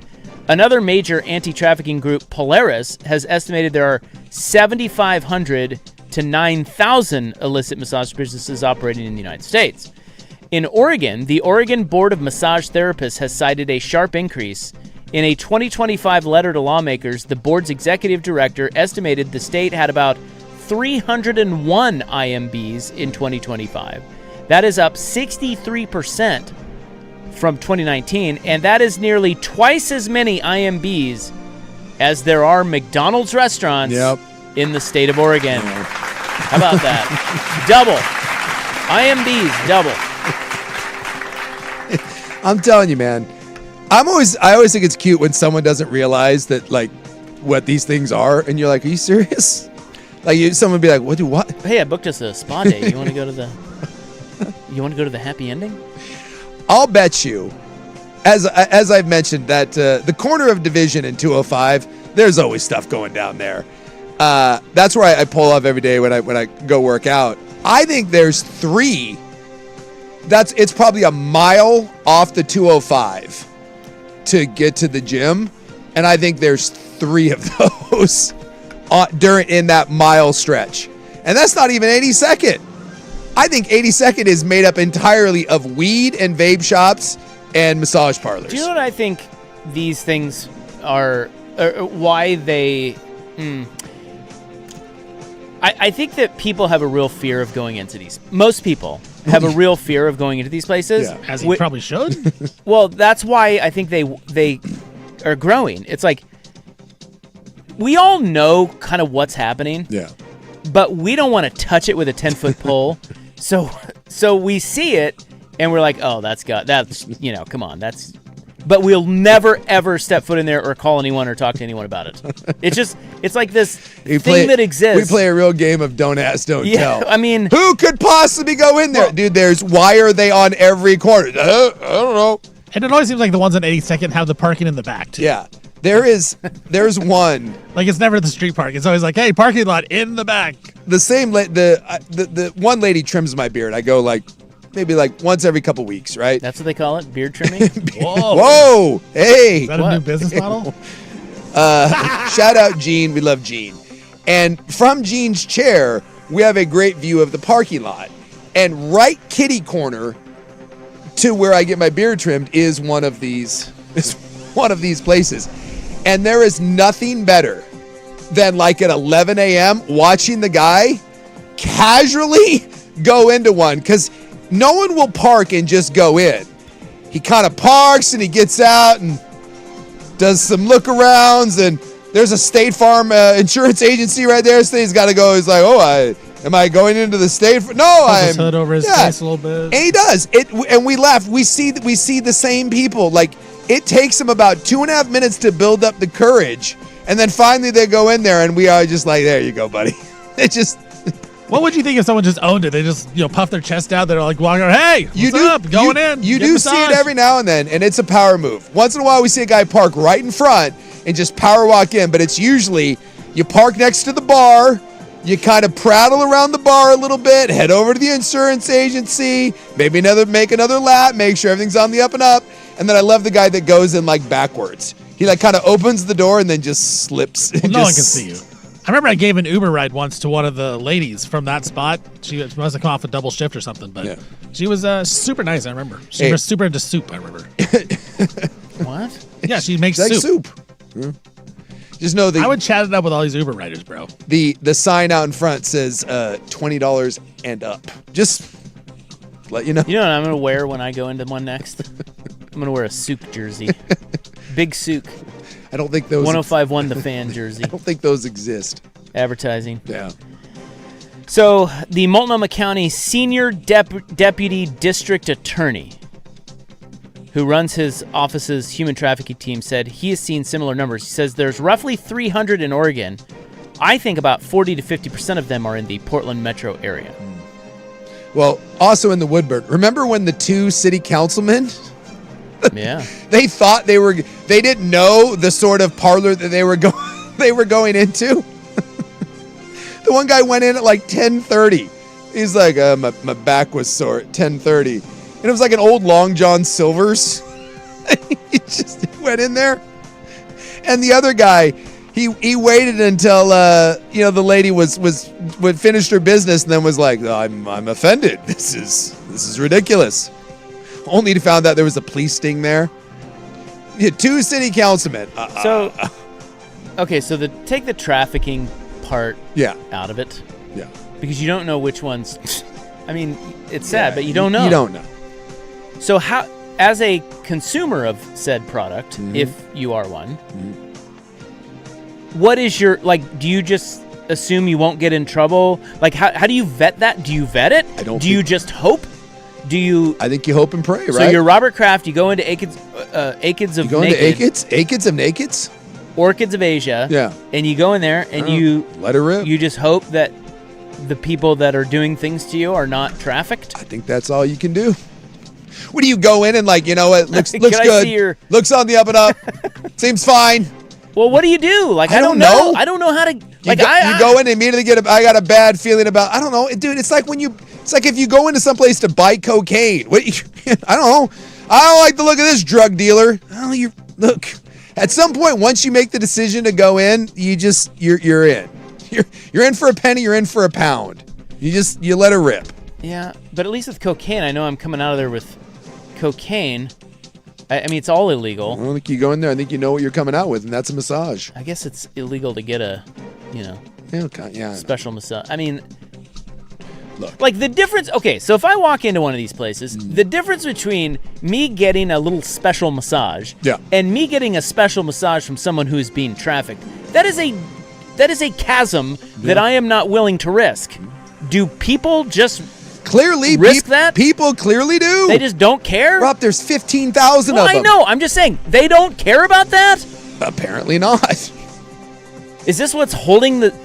This is what's holding the fact. Maybe they should stop the trafficking part, and those things would be the most popular places in the world. This is like when I went to Indonesia and I went to that elephant park, and they told me that the elephants were not mistreated, and I was like, well, you told me they weren't, so clearly... Oh, yeah. No, we don't abuse our animals at all. Look, I think you just play some mental gymnastics. And you're like, clearly that lady wasn't trafficked. I'm okay. I don't think you can vet them. I don't think you can go in there and ask. Prop knocks on the door. Excuse me, is anyone here trafficked? If you're not, I will come on in and pay. But if not, I will go away. Someone said I'd like I'm a man of principle. Someone said I'd like to know if my handies are ethically sourced. Right. Hey. Rob's a man of principle. He's not I'm a man of principle in class here. What I'm damn getting it. at is I wouldn't mind these places. It's just I can't take that risk. Amen. You know? It's like Mitch Levy. He got fired for that. That's true. He went to like a hotel room. Yeah, I think it was just a hooker. Yeah. Those are a little easier. I don't, you know. What? Well, don't confuse that's one. a little don't easy. confuse one with the other. Isn't that a little bit more cut and dry? That's a little more cut and dry. That's what I'm saying. I would think so. By the way, if you drive that 82nd, there's those too. Which I wonder, like, where is the convenience? Because if you drive that 82nd, on every corner there's a massage parlor, but on every corner there's also a lady walking around in a thong. Like, what's the hierarchy? Yeah, where does that? Like, do you graduate to the street or do you graduate into the buildings? I don't know. That's like they should teach this in schools. That's how like how to navigate these systems. The old Dolphin by my house on McLaughlin. I think it's the Gold Club now. They have like a bikini barista right in the parking lot. Yeah. I feel like that's like the minor leagues. Yeah. Like that's the AAA Yeah, where someone calls in sick, they just call to the bullpen and they, hey, from the coffee shop, we need someone in here. All right. I love that the seatiness just exists out in the front, and it's a certain level that we all just are like, what are you gonna do? What are you gonna do? Nothing. I gotta do a damn thing. Why? Because there's 15,000 of them, so clearly people want to go to them. I'm guessing they're very hard to like police. So I think it's the idea of you stop the ones that you know that human trafficking is going on in, and the rest of them you kind of look the other way. With my luck, I'd go into one. You get busted. And, no, they'd just be like, yeah, this is a massage parlor. I'd be like, I'd assume that it was like, illicit. You give like code words like, this is full body, right? Wink, wink. Full body? Wink, Yeah? wink. No? And then they're just like, sir, get out. Sir. So your back hurts? You perv. You absolute perv, get the hell out. I don't know. Just seems like a lot. And those poor people being trapped. I mean, come on. Yeah. What's the matter with you people? That is in the news, May 22, 2026. Headlines coming up next on The Fan.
Now, from the George McCoy at Warren Allen Sports Desk, a Sports Center update on the Fan Sports Network, 105.1 FM and 1080 AM. First on the Fan, Spurs Thunder. Game 3 tonight in about a half hour or so. Down in San Antonio. Some inactives and actives tonight. Dylan Harper and De'Aaron Fox, both active for the Spurs tonight. While Jalen Williams, he is officially out for the Oklahoma City Thunder. Spurs 2.5-point home favorites in the game. And this is the first time in 33 postseason games that the Thunder are going to be underdogs in the playoffs. We got game 2 in the Western Conference final in the NHL. Las Vegas is in Denver taking on the Colorado Avalanche. Golden Knights up 1-0 in that series. Puck drop here just a couple minutes. Red Sox shortstop Trevor Story, he is expected to be out several weeks after he had sports hernia surgery. Forbes put out their list of highest paid athletes. Cristiano Ronaldo tops the list. He made an estimated $300 million over the past 12 months before taxes and agent fees. Canelo Alvarez, Leo Messi, LeBron James, Shohei Ohtani round out the top 5. In Oregon baseball, they're supposed to have a game today taking on the Huskies of Washington, but postponed for tomorrow because of weather. I'm Stephen Vaughn from the George McCoy at Warren Allen Sports Desk. Don't call your mom. Call George McCoy at warrenallen.com.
All right, welcome back. Hope you're having a nice little Friday.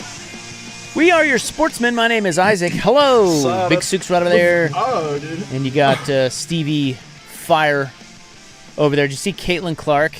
She sat for the Fire game the other night? Yeah. The WNBA warned the Fever. Oh. They warned them. Said you can't be doing that. Well, they're botching that thing. The Caitlin Clark bump that the WNBA got, they're doing everything in their power to not make that a thing. I saw that it turns out now there's reports coming out that their teammates are pissed at her because they don't like the attention. The coach got all pissy the other day. Someone actually asked a question and said, hey, this isn't a Caitlin Clark question. And she was like, thank you. It's like... Oh, boy. It's because she's not as good as her fans make her out to be. Yeah. And the players don't like it. But she's by far the most popular thing in the league. People want to watch her. People want to watch her. Yeah. If you're starting a draft, she's the number one pick because of all she brings in. Yeah. But on the court wise, she's the third best player on her own team. Is that right? I think so. I don't think many people know that. I think she is. So it's starting to become a thing. The resentment was always there, and now the resentment is growing. And I mean, the league maybe is doing so good now that it doesn't really matter, but I've always said, be careful. Like, sports sometimes have their moment, and women's basketball right now is having a moment, and I hope they don't screw it up. But, like hockey tried this. Hockey back in the 90s when Gretzky went to LA got all, this is our time, and started expanding in really fast and going into like warm weather markets, and it I mean, obviously hockey's fine, but there was a reality check there. So I'm hoping that there's going to be some growing pains along the way here in the WNBA, but the Caitlin Clark thing has not been handled very well. And a lot of the players now that are becoming stars aren't very good. The Sophie Cunninghams and the Angel Reeses, they have really leaned into the sex appeal thing, and I totally get that. But you run the risk of it becoming, as Steven said, if the most popular players, simply because of something you did in college or because you're hot, does that become problematic as this thing moves on? And kind of the fashion show element to it and the play up, the glamour, the play on the court actually has to back it up. And some people would say the play on the court does not back it up. Who's the best team in the league? Well, it's been Vegas the last couple years. New and York. Who do they have? Asia Wilson. Asia Wilson. She might be the best women's player of all time. Since Cheryl Miller. Is she great to watch? I'd be the wrong guy. See, here's the problem. Like LeBron, I mean, it's, just because you're the best player doesn't always mean you're the most exciting. Well, she can kind of do a little bit of everything, but like, I think that's why people liked Caitlin Clark. It was the idea that she played like Steph Curry. Right. She launched these incredible threes. The women's game is awesome, but at times it can be a hard watch. Like we've joked about it, but layups can be a challenge. So I think the point is they need hots and they need Caitlin Clarks. They do. Yes. Because it's a different game. Like if you're an NBA fan and you're like, oh, I want to go watch the best player, maybe the GOAT of all time in Asia Wilson, you'll be like, that's the best player of all time. Yeah. She can touch the backboard barely. She doesn't shoot a ton of threes.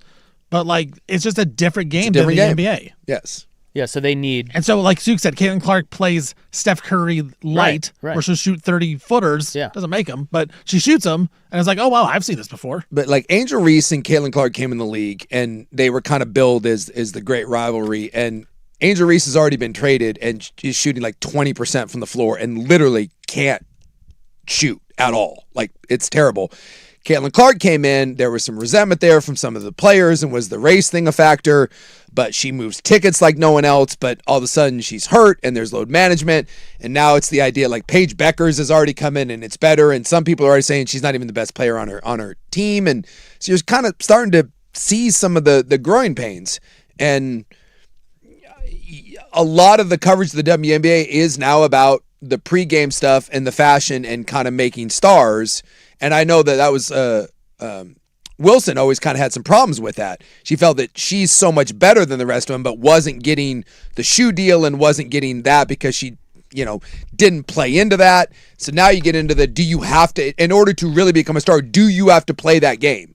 Do you have to become kind of a model off the floor in order to get your respect? It was tough. I think the WNBA was kind of hoping Sabrina would turn into that. Yeah. Because she's good looking, but she's also a baller on the court. She just hasn't turned into like the best player in the league. Yeah. And I think she would have been like the perfect like mix of all of it. So wait till next year when our Portland Fire have Zhang Jiu. Well, I mean, Juju has some of this, but Juju. I mean, look, here's the other one. Cameron Brink is probably as well known as anyone in the NBA or WNBA. She can't play. Like she doesn't even start. I mean, she's like unplayable at times, but she's hot. She's hot. And so it's... Well, it doesn't hurt. No, it doesn't. It but just doesn't hurt. I do think you have to be careful if you're selling a league right now where three of your most marketable players in Angel Reese, Angel Reese... She's fine. She's fine, but you want to talk about a rough watch. And then Sophie Cunningham, who again isn't good, and Cameron Brink, who can't get on the floor for the Sparks. And then you got Caitlin Clark, who's the face of the league that half the league wants nothing to do with. And now we're questioning that. Like I'm just saying, it's kind of a dicey thing. All right, got a couple other things to get to here. Joey Harrington is coming up next. We will horizontal tug onto the NBA. And that is what Steven has been telling you, that De'Aaron Fox and Dylan Harper are both in tonight. Yeah. Boy, I'm watching that Harper. Like, Fox will gut it out. By the way, Harper, I guess... That hamstring, I'm watching that thing like a hawk. They said it's not a hamstring. They said it's a oblique. What? Yeah. You might double-check that. Oblique? Yeah. Somebody was saying that they got confused because Williams is out tonight for Oklahoma City, and they said his is a hamstring. Yeah. He may be done for the series. But apparently Harper's is not. No. The adductor. What's the adductor? Yeah, the adductor. That's like, isn't that in your side? Yeah, no, that's in your like that's hip. Like that's I guess that's above your hamstring. So it's that's not really a hamstring injury. No, that's more of a groin. Yeah. That's more of a groin thing, So anyway, I don't know. But he's going to play. He's been cleared. Fox has been cleared and Williams is out. And the line, I just checked the line. It moved 1 point. Huh. Isn't that wild? Just the 1 point based on that? 1 point. Huh. Well, it's going to be interesting to see how effective both Fox and Harper, and if Harper really is dealing now, again, the hamstring, I guess it's better than an abductor, but you're still dealing with a leg muscle and a strain that thing can go at any moment. Again, go look at J-Dub. How long has he been battling that hamstring for? I mean, these things, and again, not a hamstring, slightly different, but we're in that same area. We're just to the inside of the hamstring. That's big news for San Antonio, though, because they were not winning the series without Dylan Harper and Fox. So they're favored by 2.5 now instead of 1.5. The Blazers coaching finalists are crystallizing. Yeah, we're starting to hear some of the names kind of filter down to where we even have a top 3-ish. I mean, this isn't official. It's just kind of reports. These are kind of reports. Yeah. But this is from Mark Stein and Chris Haynes. Yeah.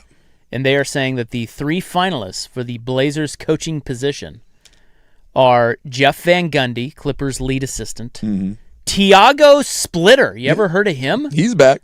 Trailblazers acting head coach, and Minnesota Timberwolves lead assistant Micah Nori. Dare I say, There's your 3. I'm not going to sit up here and pretend that I have any sort of grandiose insight into which one of these guys is going to be the best hire. I think you can make a strong case for any of them. Like, Tiago Splitter did a nice job. Like, I think that's about as good as you could have done with the squad that was given you and the circumstances. You can say they overachieved and thrown into a tough spot. Now he gets to bring in his own assistants, all that. Tiago, fine. The guy out of Minnesota, very highly thought of and is up for other jobs. So going down that road, he will be an NBA coach in the next 2 years. So no problem going with the young, unproven guy. Or you go with Jeff Van Gundy, who is has had one losing season in like 11 years of being a coach and is viewed as one of the better defensive minds in the NBA. So whichever one gets the job, how can you complain about any one of those hires? I think they all have their own merits, and it's just a matter of what the Blazers front office and ultimately Tom Dundon. But it sounds like this isn't going to be a Tom Dundon thing. Dundon has said multiple times that he doesn't make these decisions. He trusts his basketball people to make it.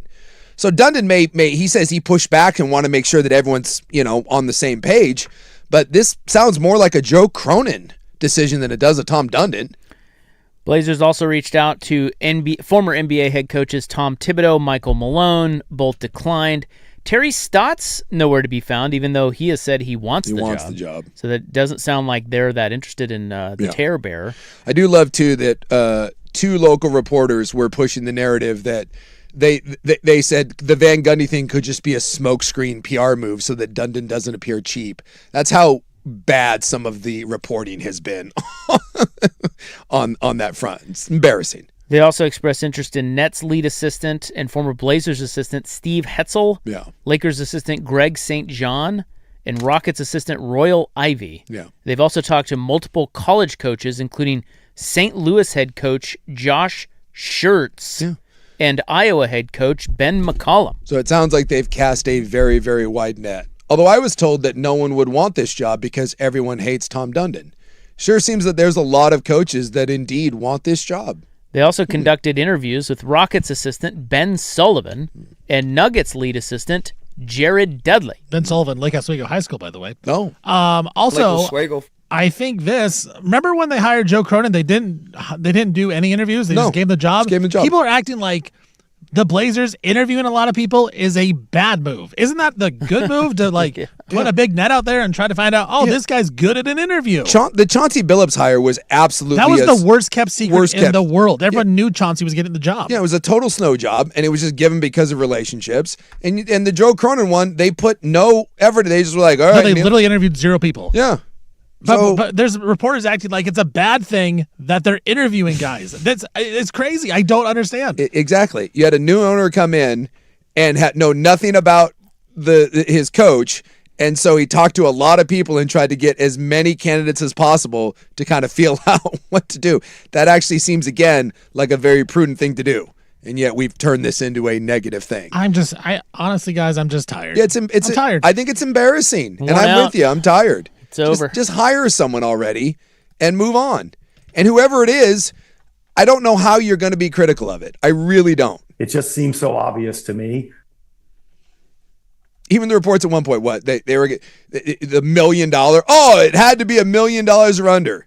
Just please. I just don't want to waste money. For the love of God, just anytime you're seeing these reports, please view them for the proper lens that they're coming from. I might be the dumbest person in the world. He said it. Well, he sucks at hockey now, so he sucks at hockey now that they lost. I have seen a lot of Blazer fans arguing, like, people are like, "Oh, Dundon was great in the NHL as an owner," and they go, "Well, what's he won in the NHL? He hasn't won a Stanley Cup. Jeez, Sucks." man. It's like, okay, yeah, it's awesome. The 30 years of excellence that the Portland Trailblazers Right. have had running it their way. What'd Paul Allen ever win? Hey, no. What'd Jody Doesn't win? matter. Besides Dundon. the Seahawks. Hey, Jody's the best owner. We know this. So I wonder if it'll just if this circles all the way back to Tiago, it'll be kind of funny.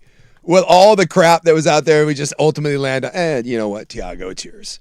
Give him a slap on the fanny and be like, go get him, Tiger. Let's do this. Well, I'm with you. Any of the three. It's like, Any of the three. Whatever. Yeah. Fine. Yeah. Cool. Yeah, when's the last time and can we also point this out too, that anytime there's an NBA coaching hire, can we just admit that in 2.5 years, that guy's not going to be the coach anyways? Well, Cavs hired Kenny Atkinson. It's like, what? Yeah. And they're in the East Finals. Yeah. I mean, I don't know. You never know. Mitch Johnson, we were like, what? Yeah. Joe Mazzulla. There's Yeah. Joe Mazzulla. Exactly. And then, they went and got Detroit paid Monty Williams like $1 gajillion. Then a year later, like, yeah, you're fired. Mike Malone won an NBA title and he fired. Budenholzer won a title and he got fired. I mean, if we're being honest about this, there is zero. The list of people that the Blazers could hire that would make everyone go, whoa, wow, what a great hire is it's zero. I got two. Spolstra. Who? Yes. Well, they're not getting Spolstra. No, Phil Jackson. Yeah. Spolstra and Phil You Jackson. think they could get either one? What? No. Phil Jackson's You dead. asked who they'd be 100%? Those are 100. I think if Spolstra, yes, but you're not getting Spolstra. Spolstra wanted to come to Portland, I guess, a couple years ago. Did he really? That's what I had heard. Dude. If you have the opportunity when they were looking to hire Chauncey, I had heard from people say that Spolstra had reached out to the Blazers and they just kind of like brushed it aside. What? Because O'Shea wanted Chauncey. I'm not joking. I had heard that. I can't confirm. I can only say what I heard. All I know is that the Chauncey thing, that was the biggest con job of anything. Neil O'Shea wanted Chauncey Billups, period, end of story. I believe it was March and the Blazers were still playing. Terry Stotts is coaching. Guys, and I'd heard, Chauncey's the next head coach of the Blazers. Yeah, but Spolstra calls. I mean, that's unbelievable to me that if Spolstra really did want to get back to Portland and he calls you and you don't, and you blow that off? I cannot confirm. I Are can't you confirm kidding that. me? I cannot confirm that. news, dude. I just heard that. People told me that. Well, I'm going to hope that that's not true. I hope it's not true either because that makes me mad. Because, yes, he's one of the best coaches that you could possibly get. I'm just saying the people that you could realistically get. Zero. No. It's zero. Exactly. There's not one guy. Nope. Anyone that gets hired, you will be able to make a case and you'll be like, okay, I see what they're doing there. But you can also be very skeptical about it. And I'm skeptical of every NBA hire because that's the way it works. And normally when you're getting hired, it's usually a bad team and that guy's gone. What is the average? I would love to do that. What is the average length of a coaching hire in the NBA? I bet ChatGPT could tell us. Yeah. Please do that. Because, some of it's going to be skewed for guys like Spoelstra that they're there a long time. But I'll bet you it is not going to be a long run. NFL, it's not. It goes quick. In the NFL, you get a year or two, and then your ass gets fired. But in the NFL, it's easy to turn it around. They're saying, this is ChatGPT, the average NBA head coach tenure is surprisingly short, generally around 2.5 to 3 years with one team. Multiple analysis and league-wide snapshots land in that range. And that's with some of the guys that have been there forever that kind of skew it. So, yeah, whoever gets hired, welcome to the world of I'll see you in 2.5 years. Chances are we'll be hiring a new one. All right, Joey Harrington joins us next. We'll ask him, what if he could create one big new rivalry for Oregon, who would it be? Next on The Fan.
Now, from the George McCoy and Warren Allen Sports Desk, a Sports Center update on the Fan Sports Network, 105.1 FM and 1080 AM. First on the Fan, Spurs Thunder Game 3 tonight in just about 10 minutes or so down in San Antonio. That series is tied at 1. Dylan Harper and De'Aaron Fox both active for San Antonio, while Jalen Williams, he is going to miss the game for the Oklahoma City Thunder with a hamstring injury. Spurs 2.5-point favorites at home. This is the first time the Thunder have been underdogs in a postseason game in the last 33 games, which is the third longest streak of all time. NHL Western Conference Playoffs, Game 2 down in Denver. Vegas taking on Colorado. Vegas up 1-0 in that series. That game tied at 0 midway through the first period. Red Sox shortstop Trevor Story, he's expected to miss several weeks after having sports hernia surgery. Forbes put out their list of highest paid athletes. Cristiano Ronaldo tops the list. He made an estimated $300 million over the past 12 months. Canelo Alvarez, Leo Messi, LeBron James, Shohei Ohtani round out the top 5. And the Big Ten tournament was postponed today for the Oregon Ducks. They were supposed to take out Washington, but bad weather postpones that game till tomorrow. I'm Stephen Vaughn from the Georgia Coy at Warren Allen Sports Desk. Don't call your mom. Call Georgia Coy at warrenallen.com.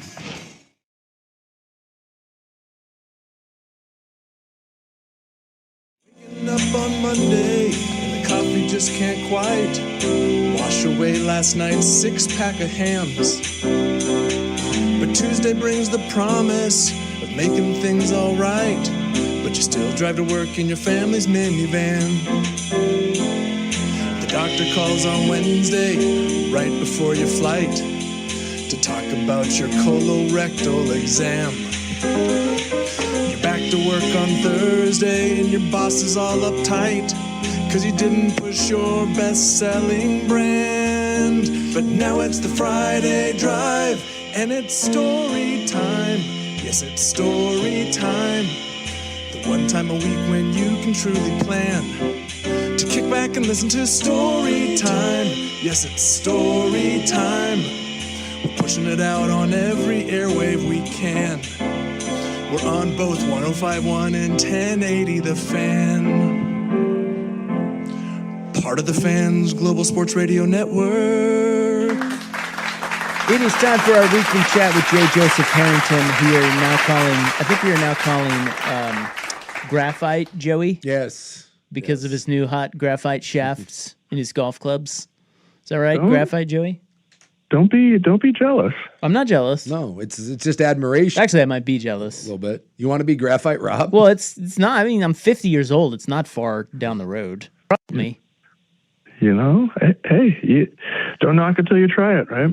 I will say, when you get like new golf clubs, how many times have you just gone and looked at them? Like you just kind of, you take a minute or two, just kind of, survey the situation, take a look at the Sipowitz. Mm-hmm. Yeah. No, I'm fully on. I'm standing by. What's the word I'm looking? Not. What's the word I'm looking for? I'm standing up to. I'm standing I'm standing strong in my position here. Like, hey, you go ahead. You can call me what you want to call me. But this is my choice, and this is good for me, and I will not be ridiculed into something that I don't want to do. So you know what? You can screw off. All right. Well, I won't call you Graphite Joey anymore. I appreciate. No, I like it actually. It's kind of fun. Yeah. No, good. Joey Composite. Yeah. Well, it's kind of it is. I see. I like composite Joey, but it is maybe nice. Carbon fiber. Carbon fiber Joey. When you get older, the one of the few perks of getting older is to win the gold medal in the I don't give an F Olympics. Yeah. And it's amazing. True. You're just like, what? You don't care about anything. You don't care. Like, whatever. That's the old superpower. Like ear hair doesn't matter. Yeah, whatever. Who cares? Dude, that's a good point. I live in an old, right across the street from an old folks community, and the stuff I see on a day-to-day basis, it's never a dull moment, and it's simply because none of them care. They ran out of cares like 2 decades ago. And it's amazing to see a group of people just like, what you gonna mock me? I don't care. I'm out here doing it. I choose not to waste I have more important things to do with my time rather than just like worry about, whether you approve or disapprove of my new graphite shafts, which I think are real and they're spectacular. What do they always say? We spend so much time wondering if people are looking at us or thinking about us, and the truth is, no one's doing anything but thinking about themselves. Which is what you're doing. You're thinking about yourself and insecurities about what other people are thinking, and they're doing the exact same thing. No one pays any attention to anyone else and what they're doing. Well, thank you for inviting us to your hot scholarship dinner the other night. It was. That's right. We haven't talked since then. No, that was very cool. It was fire. And is that what the kids are saying now? Is that how you use it? Well, dude, we were with the kids. We were down there with a couple of. Rob got hot new lingo. That's what he took out of it. I mean, it was fire. Yeah. Well, I mean, my kids are my kid is 26. He's in the know. His wife's 24. So I mean, look, I'm no cap, man. I'm seasoned with the kids. But yeah, that was really cool. I gotta commend you. You're we've been to a lot of charity events over the years, and yours just rang very authentic. Yeah. You're the genuine article, man. Yeah. I appreciate it, and it was you're a great Oregonian. Doing I appreciate you showing up, and I appreciate you saying that. I told you that. It wasn't I wasn't going to be asking anybody for money. It wasn't a fundraiser. It was just an opportunity to make some connections. And that's the, we don't have to go down this path again, but like there are 1,000 scholarships out there, right? Like literally these students are applying for scholarship after scholarship, and they're all over the place. But what separates ours, I believe, from many of the others is that we're making a commitment to the student as a person, not just as a number or a check, right? And so if I'm going to make a commitment to somebody to say, hey, I believe in what you're doing, I believe in your potential, I want to help you, then that's going to go beyond just like, all right, here's a check. Now I've helped you, see ya, right? There are my kids, your kids, so many kids that I say in our circles, will have plenty of opportunity, right? My boys are not going to be short on opportunity. They're not going to be short on doors that are open for them, or that people who give them the benefit of the doubt. The students that we work with are absolute superstars in what they've been able to accomplish, and they can benefit from a door just being open, from somebody saying, yeah, that's really cool. I like what you're doing. Give me a shout next week. Let's have coffee and talk about it. Like that is the biggest thing I think that we can provide to some of these students, is just an opportunity to connect with people that they didn't even know were there and that want to help. Because if we can provide not just finances, but a network, a resource network for them once they actually do get out of school and decide, yeah, what the hell do I want to do with my life? Like that's the cool thing. And then, 10 years later, you look back and you look around and you've got 75, 100 people at a dinner table and, breaking bread and swapping stories. And, it's our family dinner. And I appreciate you guys, making the time to come. How did that start? Honestly, a few failed attempts. Failure is the best thing is oftentimes the best thing that can happen to you. We tried for years to really kind of take the Friends of the Children model, right? Which was, Friends of the Children, it's a one-on-one. It is, you are paired with this person from like kindergarten through high school. And then my thought was like, all right, just because you turn 18 doesn't mean that you don't need help anymore. And you're at a point where a lot of those things that you've learned and a lot of the work that you've put in can now turn into something really cool. So let's pair them with someone who can help. And what I found was that by pairing people one-on-one, it created a lot of pressure. It created, and honestly, like I was making these mentor-student pairings based on well, I think I want to go to law school. And great. Well, here's a lawyer. Go, go be, go change the world. When we all know that like what you want to do as an 18-year-old and what you actually start doing as a 22, 23-year-old are completely different, right? There are very few people that know exactly what they want to do when they get into college. And so I found that the most authentic connections and honestly the most I don't say the most success or the most value that we got out of it just came from just talking, just came from sitting down and just talking and listening, and then saying, oh yeah, I could do that. And it may be somebody that's not in your profession, but like you were saying, Suk, like, oh God, I'm a radio, I'm in media, but God, yeah, I know a lawyer. I can, connect you over there. Oh, I know I know a doctor. Oh yeah, sure. I can make a connection. That's my buddy from, that's my roommate from college. Like those are the kind of things that oftentimes produce the best results because it's authentic and it came out of a genuine care rather than me saying, you want to go to med school, you're a doctor, you're a pair, now go work. Well, I'll be applying for a scholarship for next year. Got room for one more? Yeah. You looking for some, like a new job? Is that what you're saying? You never know. We've taken this thing about as far as it goes. It's been 20 plus years. Hey, there were a couple of wine guys there. I was kind of interested in what they had going on. I saw you picking that brain. Yeah. Like, what's happening in the wine I got industry? a few cards. Yeah. Hell, I was networking. Well, you know what's so funny is two of our, you mentioned wine. I thought David Millman, he's the president of Domaine Drouin and has been a massive supporter for us, for so long. And Justice Adrian Nelson, who is a federal judge now, was appointed a few years ago, was on the Oregon State Supreme Court before the appointment. But it's not just students and mentors that make connections.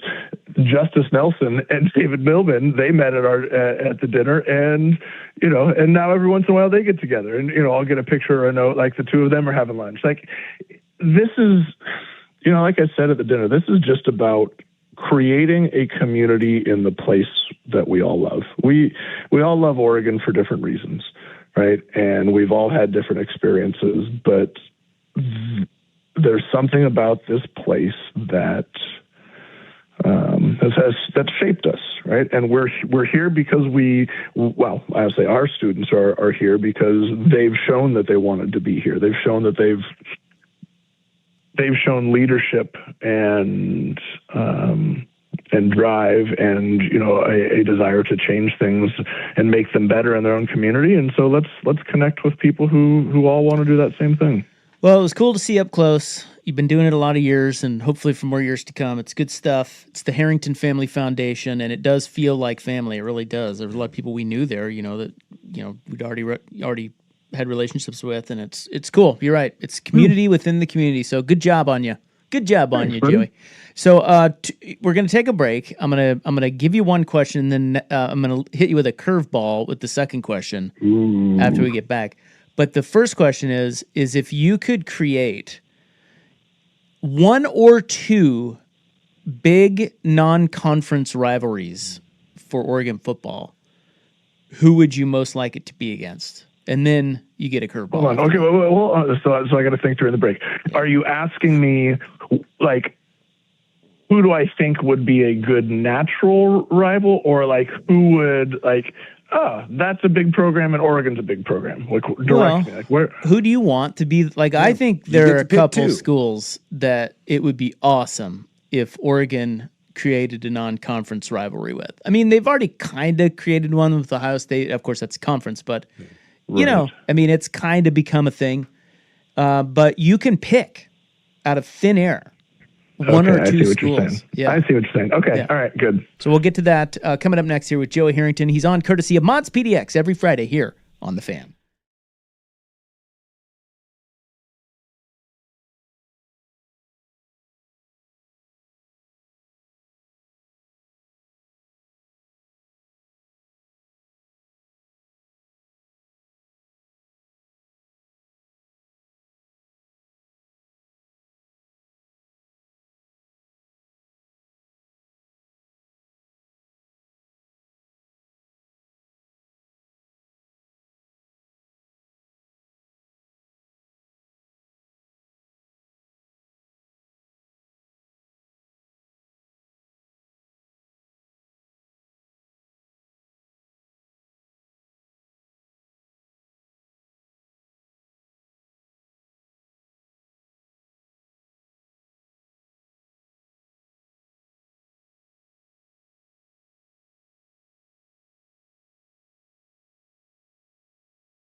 All right, you're back with Joey Harrington. All right, you get to pick. Create a big non-conference rivalry for Oregon football. Okay. So it's obviously not going to be in the.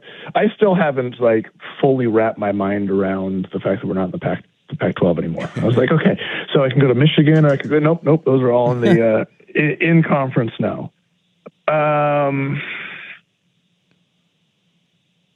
Yeah, because Ohio State and Oregon, that's gonna be one. Like it already is. It's a budding one, and that's because they're good. They're good. They're the best. Like that's. So my mind immediately went to Texas. Okay. And then it went to LSU. Ooh. The lane train. And then I was like, well, these are teams that they've played. And then I was like, well, they played Auburn, but I don't know that Auburn is consistently at the top in the way that Oregon has been. And then it went to Clemson. Whoa. So, I mean, because look, there aren't too many options out there, right? I mean, it's not, I don't like, for whatever reason, like Oregon and Georgia and Alabama, like those feel something to me. That feels, I don't know, stale. And maybe that's just me not wanting to. It feels like the old guard a little bit, the Georgia, the Alabama. I'm with you. There was always the "We Want Bama" chant, which never happened, which is a shame. But now it feels like a one-off. Like I don't know. Well, Saban left. Yeah, it just doesn't have the same. When we were kicking this around yesterday, and like Bama kind of got brought up, I did the same thing. I kind of went, Even though it's DeBoer, it's the UW guy. The one we settled on was Miami. What if Oregon and Miami? Cristobal. Recruiting is really a battle between those two right now. Of course, both really strong NIL. What about that? Yeah. That'd be a good one. Yeah. And honestly, they're both kind of disruptors. So and I think that's probably what I was getting at a moment ago. It's like Oregon is a bit of a disruptor. We're not the old guard. And so to play the Alabama and the Georgia just kind of feels boring. Miami's a good one. I like that. Yeah. Home and away could be a little, that could be a long trip, the long flight. I don't know. I still kind of like Texas because there's enough of I don't know what it is. They've always got cachet. There's always, and frankly, I think they have something to prove. I think that, at least for me, they don't fall into that typical SEC. There's still a little bit of edge to it. I don't know, kind of like Texas. That's where I went. So Rops was Miami, and I was like, that was good. But when he posed that to me, that was the first one that came to my mind was Texas. Sark's kind of a putz. I don't know. I find him unlikable. He's just always running his mouth and doing something dumb. And it's just there's the pageantry of Texas, and the uniforms look great, and it's a great brand. And I don't know, the Texas-Oregon thing feels like you got a nice juxtaposition there between West Coast sensibility and Texas pride. I don't know. There was just that it was a feeling for me. And Bama did not have a feeling. Georgia didn't have a feeling. Texas to me had a feeling. Yeah.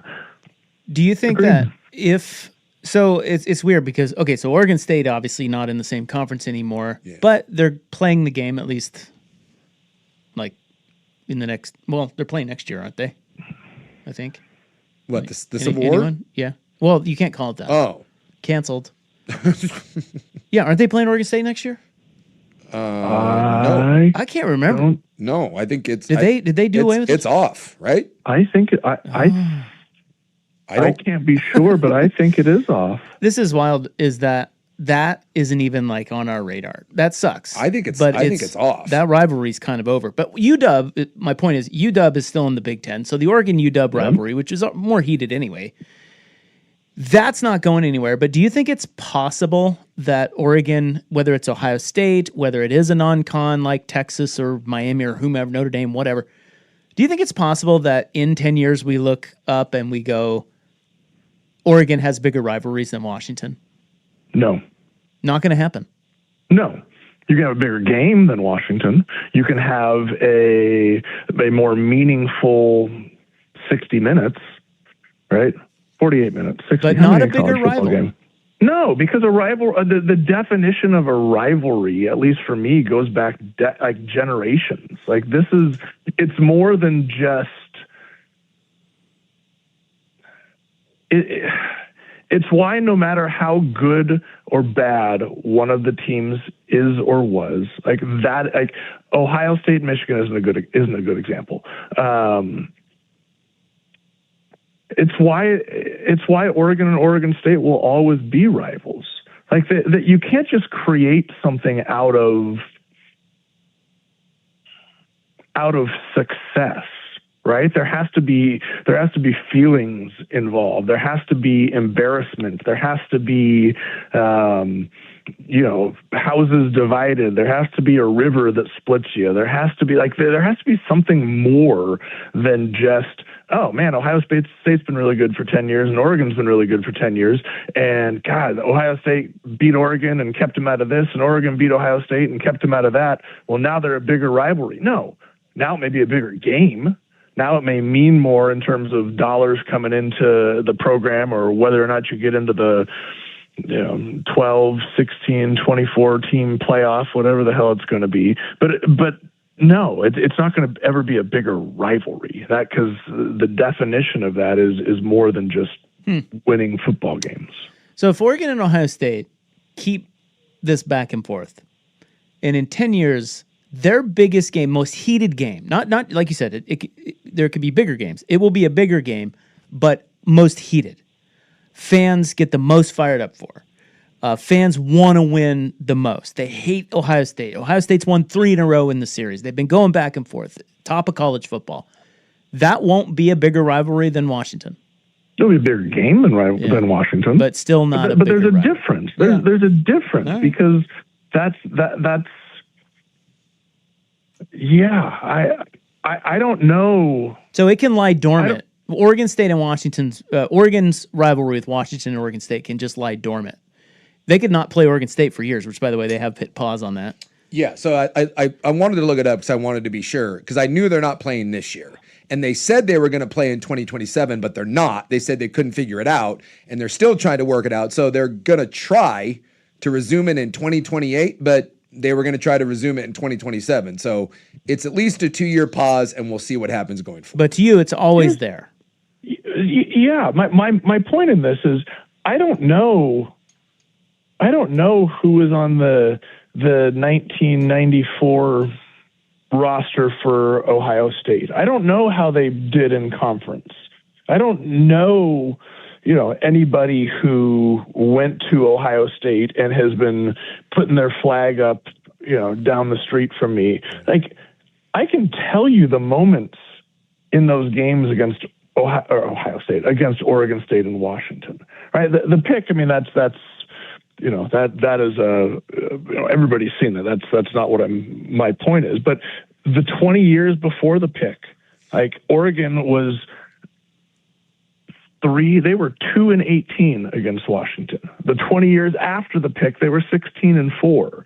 Like, those are things that don't happen overnight. Those are things that don't happen in 10 years. Those are things that you talk about at the dinner table that you have. Like, I don't know. You just can't create that because two teams are really good, and the result of that game happens to put one of them or take one out of the playoff. That's not a rivalry to me. I feel you. What are the plans for the holiday weekend? 3-day weekend. Well, I'm not gonna lie.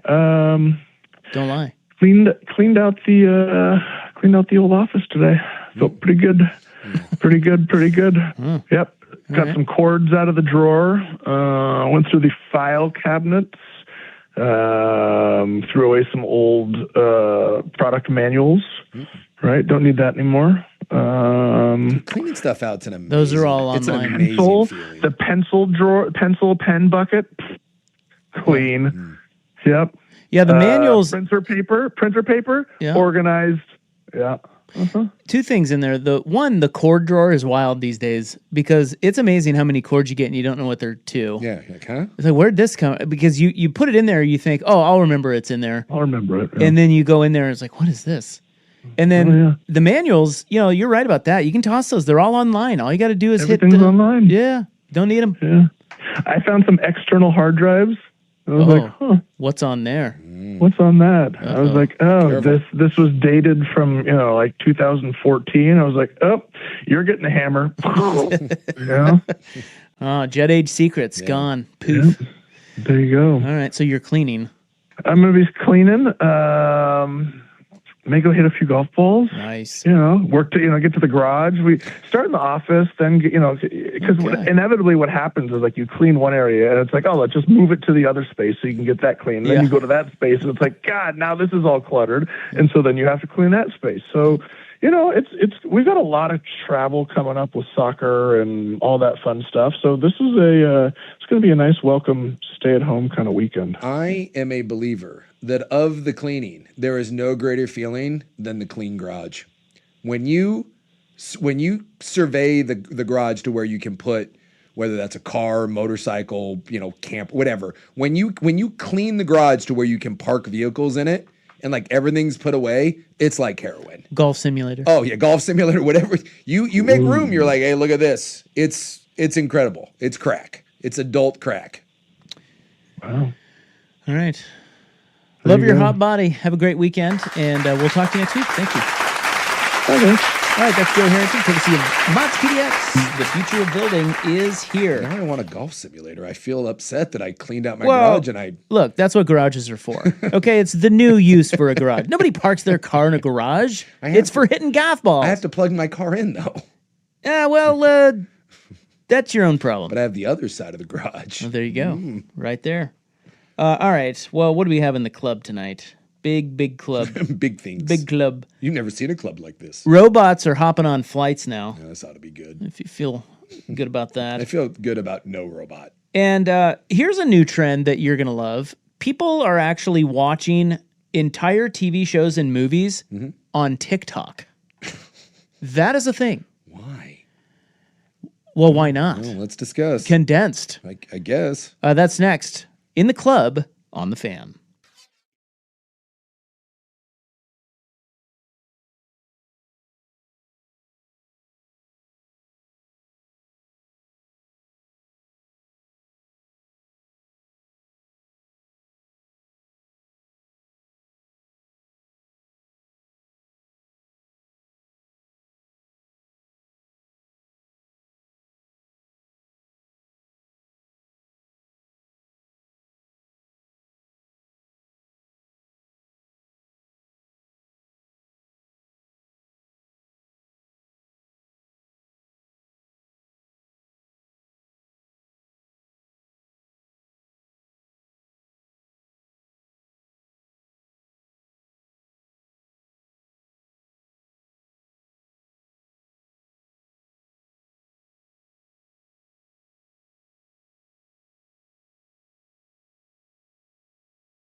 Now, from the George McCoy at Warren Allen Sports Desk, a Sports Center update on the Fan Sports Network, 105.1 FM and 1080 AM.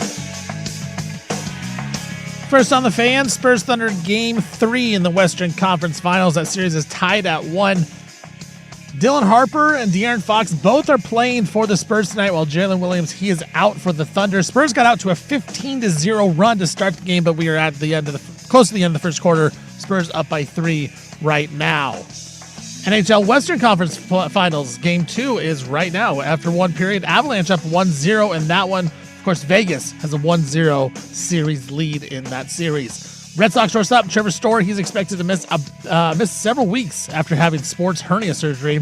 Forbes put out their list of the highest paid athletes today. Cristiano Ronaldo tops the list at an estimated $300 million he made over the past 12 months. Canelo Alvarez, Leo Messi, LeBron James, and Shohei Ohtani round out the top 5. And Oregon baseball, they're supposed to take on the Huskies today in the Big Ten tournament, but that game got postponed for tomorrow because of bad weather. I'm Stephen Vaughn from the George McCoy at Warren Allen Sports Desk. Don't call your mom. Call George McCoy at warrenallen.com.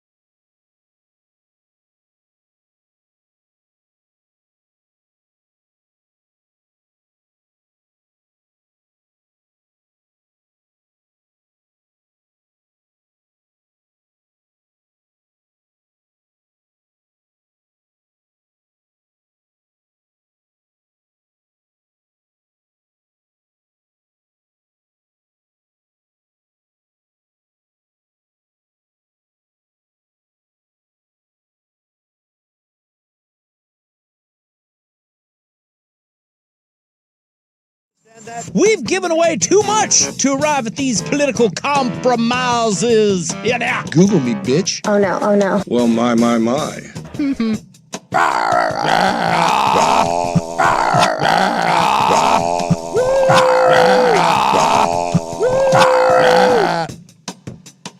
we apologize. It's time for the club, baby. On 105.1 and 1080, The Fan. Dumbass. Hoo-wee. All right. Please, Abby Long. This is my new favorite souk montage. That is so good. It's heading into the weekend, man. We're a little excited. Yeah, we are. We're already drinking and doing cocaine in here. Well, I got to be done. I'm going to dinner later. And the BTJ texts me. I think she's already had a few. She's like, you can always tell. Yeah, she dropped one of these. She says, "Oh my God, it's so nice out. Can you try to get off early?" What? What? I texted her back and I'm like, "Are you aware of the way radio works? 6:56." And she was like, "Oh yeah." Just let me slip out. It's gonna be a long night. It's gonna be a long night. Yeah, she got to slip out of work early on a nice day. I'm like, I don't really get to do that. There's this. Hey, you know what, Souk? I'm heading out of here. I'll see you. It is funny because people do say that. Like, hey, can you get out of here? Yeah, my little nephew has a birthday party tonight. They're like, oh yeah, party's from 5 to 6 at barbecue. Well, I get off at 7, guys. I was like, I'll be there at like 7:30 if you want me over there. It is amazing how many times, like my back when my family would talk to me. We would have they would have a same thing. They'd have like a birthday thing, and they're like, "Hey, dinner's at 6." Thanks for telling me. Cool. Yeah. God forbid you push that one to 7:10. Right. You're like, what? No one likes to eat after 7. No. I've noticed this. Yeah. Which it kind of is nice for me because it takes pressure off. Exactly. It's like, all right, I'll do my own thing. But I'm like, I would always laugh. I'm like, so you're gonna eat at 6. You're gonna get there at 6. You're gonna mill around. You're gonna order. You're gonna eat at like 6:30. What if you just said dinner at 7, right? And then by the time I got there, you would be eating. You can order. Nope. Dinner at 7 is great because you could get there by 7:15. Yeah. They could have already been seated. Yeah, maybe eat some bread. Yeah, have a drink, and you're there. Like, come on, it's 30 minutes. The amount of times there was just like this steadfast 7 o'clock. It's like the boogeyman. Whoa. Yeah, I can't do it. We're not taking this party to the brink of 8:15. What are you talking about? There is that weird hard line, but you get off a little early. Yeah, I'm not going to do that. Like it's one thing, like if there's like your kid's getting married or something, I get it, but it's a nice day. Let me slip out a half hour early. And then I just like the text, oh yeah. Forgot what I did you? Something tells me she's been off for a while and is probably about 4 martinis deep at this point. Well, I think we all know. No, I don't know. Does Mrs. Steven's wife does not drink either. No. He told us. So no, she doesn't have this look. It's clean and sober over there. But I'm sure you know this. Yeah. Look, because my wife has it. I can instantly see on her face if she's had a bunch. Yeah. And I know a look that I know I'm in. Not that I'm in trouble, but I'm just like, oh boy. You're in. It's a night. Like she's on one. Yeah. 100%. And I think I probably have that look too, but she's never pointed it out.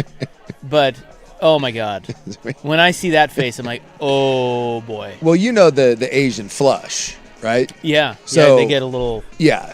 They get like red face. Yeah, the Asian gene, they don't process alcohol as well, so they call it the Asian flush, and so you get the red face. So yeah, not only can I tell the look in her eyes and just the demeanor. But all of a sudden, I show up and she's a tomato, and I'm like, "Oh my God!" Oh boy. Yep. Oh boy. And there's varying degrees. Like you got to ride that wave. I'm like, "Yep, buckle up." So I'm guessing that this started at about 4:30 would be my guesstimate. So by the time I get off at 7, look, we're in for one. It's a holiday weekend. It's holiday weekend. You know. I mean, we haven't had. To be fair to her. 4:30. We haven't had anyone in the office all day. No. Well, I think people are used to, like, especially like days like today, the happy hour. There's not anything really bad about our job, but one of the downsides is the happy hour. Like we don't get the happy hour. We never get happy. Never get happy. That is true. Yeah. Yeah, that's definitely a first world problem. Yes. But I miss when you have a day off and you catch happy hour is great. Like. Is that not one of the great enjoyments of life is a quality happy hour? And I feel bad for Stevie Fire, but you can go to the happy hour and get like the appies. Yeah, they got great food. Yeah.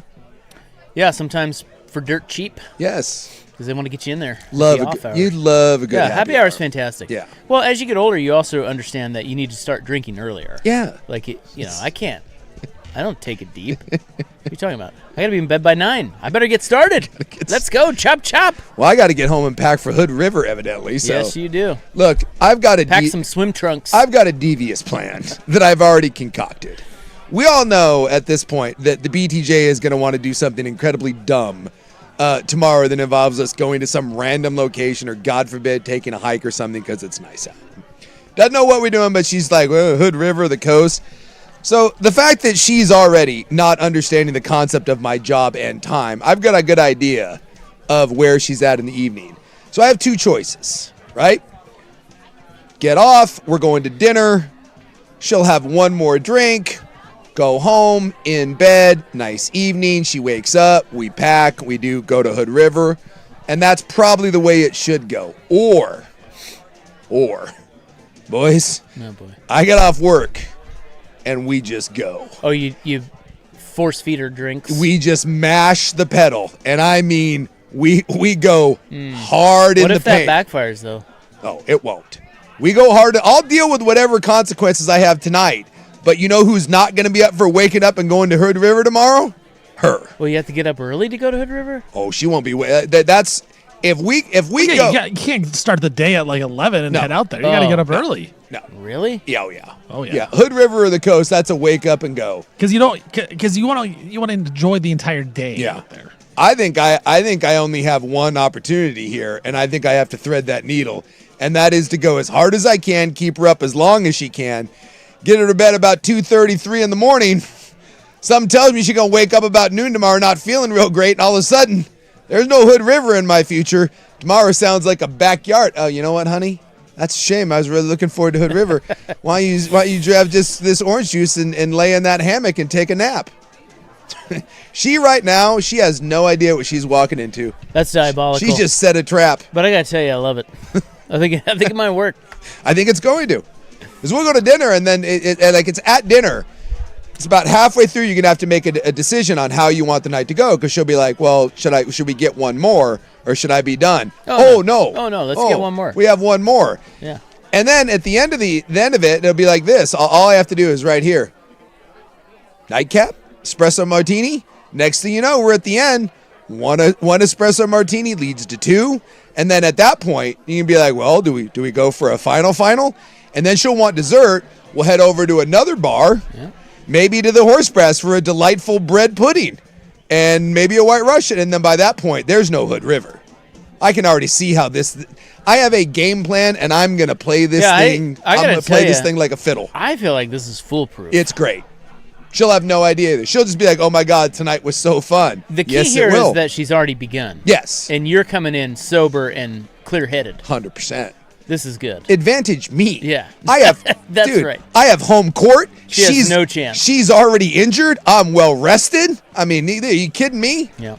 Dude, I'll tell you right now. Look, Her flight got delayed. Yeah. There's no such thing as a sure thing. No shoot around. But I'll tell you what, Vegas right now has me as a heavy favorite. Hood River, oh my God. Hood River is a long shot at best.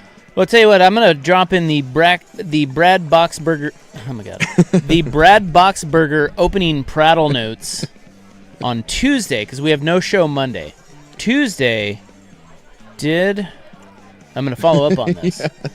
Did Sook avoid Hood River? That'll remind me to. We'll follow up.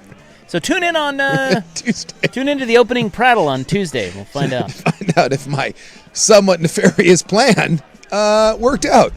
Someone said Sook's the first man to drug a woman and to not get laid. Hey, sometimes you got. Sometimes you got to lose the battle to win the war. It's a long game. It is. We don't need to get laid every night. That's a problem for future me. The problem that I'm encountering right now is Hood River is staring me in the face, and I don't want to go to Hood River. I'll tell you that right now. I'm telling you, Hood River's delightful, but at the same time, I get what you want. What you want is just be at the house all day, and those are glorious days. Yes. And I feel that. I believe that on a Memorial Day weekend, Hood River is going to be full of people like me that are getting drugged to Hood River, and that thing is going to it'll be too many people. I think you will be surprised how many bros want to be in Hood River tomorrow.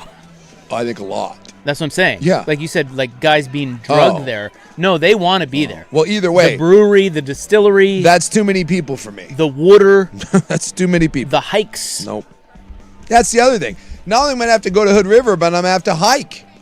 And then she's going to hit me with we can go to a brewery afterwards. So my reward for driving to hell and back and then going on some sort of hike is drinking. You know what I can do at home in my hammock?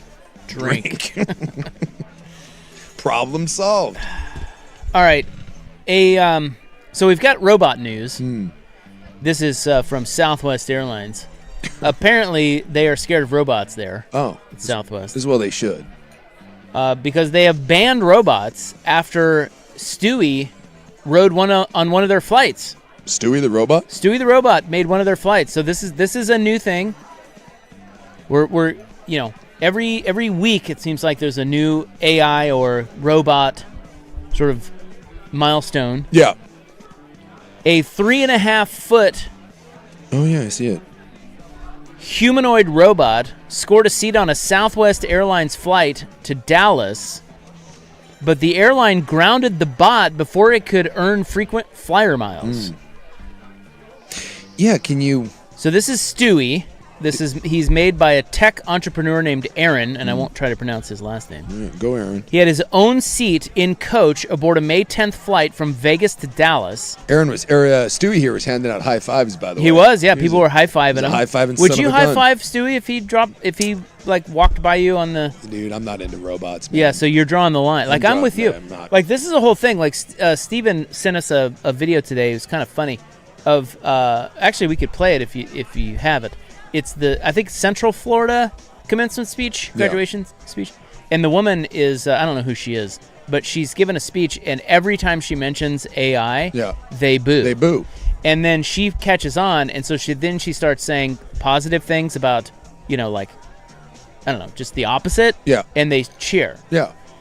But it screwed up her whole speech because she had a lot of AI. Like, Dusty was saying that some guy from is the Google CEO, I think, gave a commencement speech and was booed the entire time. The entire time. So people are unhappy. Yeah. So if you see the robots in the wild, it's not fun and cheeky. You got to draw that line. Yes. It's a rivalry. I am full on saying right now, Team Human, F robots, that we should not be doing this. Yeah, this was Central Florida's Gloria Caulfield. She was. Wait, who is she? I don't know who that is, but she's the commencement speaker. Yeah, or she was the commencement speaker for UCF's College of Arts and Humanities. Okay. This was her speech. Okay, listen to this. Now, that said, we are living in a time of profound change. That's an understatement, right? Profound change.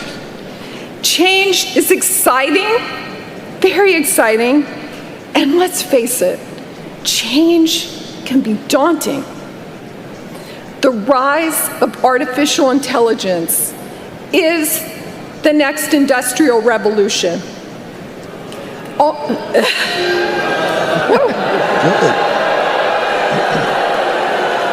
happened? What happened? Okay. Read the room, I dumbass. struck a chord. May I finish? Dumbass. Only a few years ago, AI was not a factor in our lives. Yes. Good for them. All right. Okay. We've got a bipolar topic here, I see. Okay. And now, AI capabilities I think she meant are in polarizing. the palm of our hands. And Dude, I love I this. love it. Passion. Let's go. Okay. Let's go. Dude, okay. that's How amazing. nervous was she, by the way? Well, she thought that she was gonna was deliver this terrified. awesome kids love AI. Right. She was so nervous she said bipolar instead of polarizing. Yeah. She didn't even know how to talk. I'm telling you, man, I'm not one of those guys that gets into the slippery slope. I truly believe there will come a day where people are setting robots in these data centers on fire. Like you have these data centers now that are being built in communities that they don't want, that they're not voting for, and politicians are shoving them through. It's jacking people's energy prices through the roof. It's sucking up water. Wait till robots start taking human jobs, and you get people that can't afford to live, and you have some robot out there. There will be a time where people are done with this. And I know a lot of youth, like my son's like this, who's getting ready to graduate college, whose career is now being eaten alive by AI. I mean, which is what? He was a computer coder. Programming? Yeah, he went to school to write code, and 5 years ago, that was the great job. Now it's not. And now it's not. It's dead. And I know a lot of young people that are like him that are like, F this. Dude, they are not on board with it. And I say good for them. I love she's billing this as some sort of great thing, the Industrial Revolution, where you won't have a job. But don't you think that most people her age, and she's probably in her 50s, they think the kids are all for AI. Yeah. But they're not. They're not. Because they're smart. Yeah, they're realizing, well, what the hell am I supposed to do? Yes, exactly. They get it. Yeah. I'm going in debt to go to college, and I can't even get a job because all AI's. That's literally what she said. She said, "Hey, congrats, you finished college. You'll have no jobs now because AI take over." Yeah, yeah. Facebook just Thanks laid for the off. money, though. Nice speech. Facebook just laid off 8,000 more programmers. It's like, cool, man. This is great. You know who loves it is billionaires. It's the greatest thing in the world for them. Cool. Well, I guess Stewie, through the airport, because he was going to Dallas from Vegas, he was moonwalking through the airport. Yeah. Up to the gate. I'll admit that he kind of was trying to do some fun, but I'm just not okay. I'm just not okay with it. So they're saying Southwest is banning him, and of course, it's controversial, but they were saying that's because of the battery, the lithium-ion battery. It can catch on fire in him. Yeah, he's like, we can't have this little thing on here. Ticking time bomb. But I like that was the Elon Musk one, right? That said, hey, the robot's going to clean your house and all that. Okay, well, one, not everyone's going to be able to afford one of those. And so, again, it'll be the wealthy people being to buy one. And what happens to the people that actually clean houses for a living? So that job's gone. The robot's going to serve you your food. Okay, so what about the thousands upon hundreds of thousands of people that serve food to make a living? Well, it'll be your driver. We'll just have Waymo. What about all the people that are working that as their second and third job to pay their rent? At some point, there needs to be a pushback, and I think there will be. It may get ugly for a while, but I think eventually people are going to say enough's enough, and they should. This is, they have that really bigoted, racist, awful, ignorant, they will not replace us crap. Oh, what? What? The tiki torches, they will not replace us. No, it should be this. People should start taking a stand and saying that, the Stevie the robot or Stewie the robot? Stewie. Yeah. No. Not Stevie. No. We got Stevie over there. Yeah. Come on, man. I ain't no robot. Stevie woke. He ain't no robot. He's a lib. At some point. So no, I will never. I will not be on board. Now the sex bots. Let's not. Now that's different. Hey, I don't want to rush. Had that lady come out and said, "Hey, sex bots." Then they'd be like, next revolution. And you know what? No, I'm against the sex bots too, because when the sex bots happen, there goes every marriage. And what happened to the women? What happens to the people, the good-natured sex workers that are out there again making a living? The massage parlors. I mean, the good ones. Sorry. So that's on me. Look at if this all becomes that. What does anyone do for a job? What do you do? Sports radio, dude. There you go. Well, wait till Stewie comes for our job. Oh yeah, I guess you could probably do our job too. No, you guys. It's over. You cannot predict what Isaac and Stu. There's no way to predict what you guys are going to say. No way. You guys are two one-of-ones. Yeah, wait till this guy's like I've seen this. Like in the last 10 years, data center energy consumption has gone up 70%. In residential, has gone up 10%, and yet your power bill has increased by 50% over the last 6 years. Like some of these data centers that are coming in, people's power bills are doubling simply because, and through no fault of your own. Imagine that you're just someone living on a day-to-day, a paycheck to paycheck. You're scraping by. And some dip-ass from Shark Tank goes and buys 1,000 acres and puts the world's biggest data center in there, and all of a sudden your electric bill triples. Cool. Oh, awesome. And by the way, you don't have any water anymore. So now your water bill's through the roof. At some point, team human, not team data center, I hate this team. Not team robot. I hate this team. Yeah. All right, coming up next, are people really watching entire shows and movies on TikTok now? This is the new trend. Next.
Now, from the George McCoy at Warren Allen Sports Desk, a Sports Center update on the Fan Sports Network, 105.1 FM and 1080 AM. This update brought to you by Mountaintop Metal Roofing. No maintenance, energy efficient, fire resistant, and a lifetime warranty. Do it once, do it right. Visit mountaintopmetalroofing.com. First on the Fan, Spurs Thunder Game 3 in San Antonio. For the Spurs, Dylan Harper, De'Aaron Fox both active and playing. Jalen Williams for the Thunder out for this game. Spurs got out to a 15-0 lead in the first quarter, but the game is tied midway through the second quarter right now. NHL Western Conference Playoffs, Game 2, Vegas, taking on the Colorado Avalanche midway through the second period. Colorado up 1-0 in the game. Vegas has a 1-0 series lead. Red Sox shortstop Trevor Story, he is expected to be out several weeks after he had sports hernia surgery. Forbes put out their list of highest paid athletes. Cristiano Ronaldo tops the list. He made an estimated $300 million over the past 12 months before taxes and agent fees. Canelo Alvarez, Lionel Messi, LeBron James, and Shohei Ohtani round out the top 5. And the Oregon Ducks, they're supposed to take on Washington in the Big Ten tournament today in baseball, but the game got postponed for tomorrow because of weather. I'm Stephen Vaughn from the George McCoy at Warren Allen Sports Desk. Don't call your mom. Call George McCoy at warrenallen.com.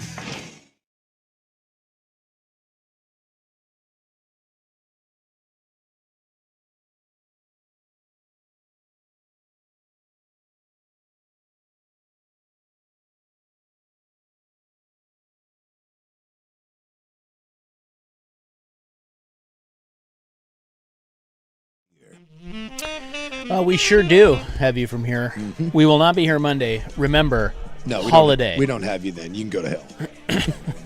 Yes, you or can go Hood to River. hell. And someone is pointing out, I guess the traffic to Hood River is horrendous. So, where's everybody's going out there? Construction on I-84 bridge work by Bonneville Dam came back from Hood River today around 4 o'clock, and traffic was backed up for over 8 miles. Not only should Jason not go to Hood River this weekend, no one should. Staying home is the correct play. Don't worry. Operation Drunk BTJ is well underway. Bye. You should call. Do you know who she's with? Yeah. You should text him and tell him to buy her shot. Say you want to buy a round of shots. Well worth it. I'm going to roll in there and be like, hey, shots for everyone. Let's go. Woo. Well, I'm not on TikTok.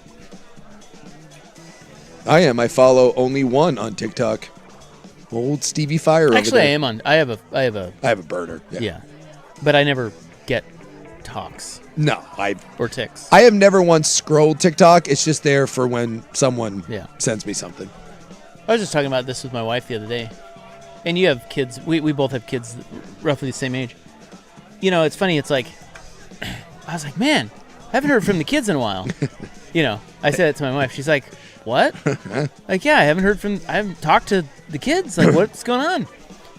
And she's like, they literally snap me every day. I'm like, oh. You're out of the loop, old man.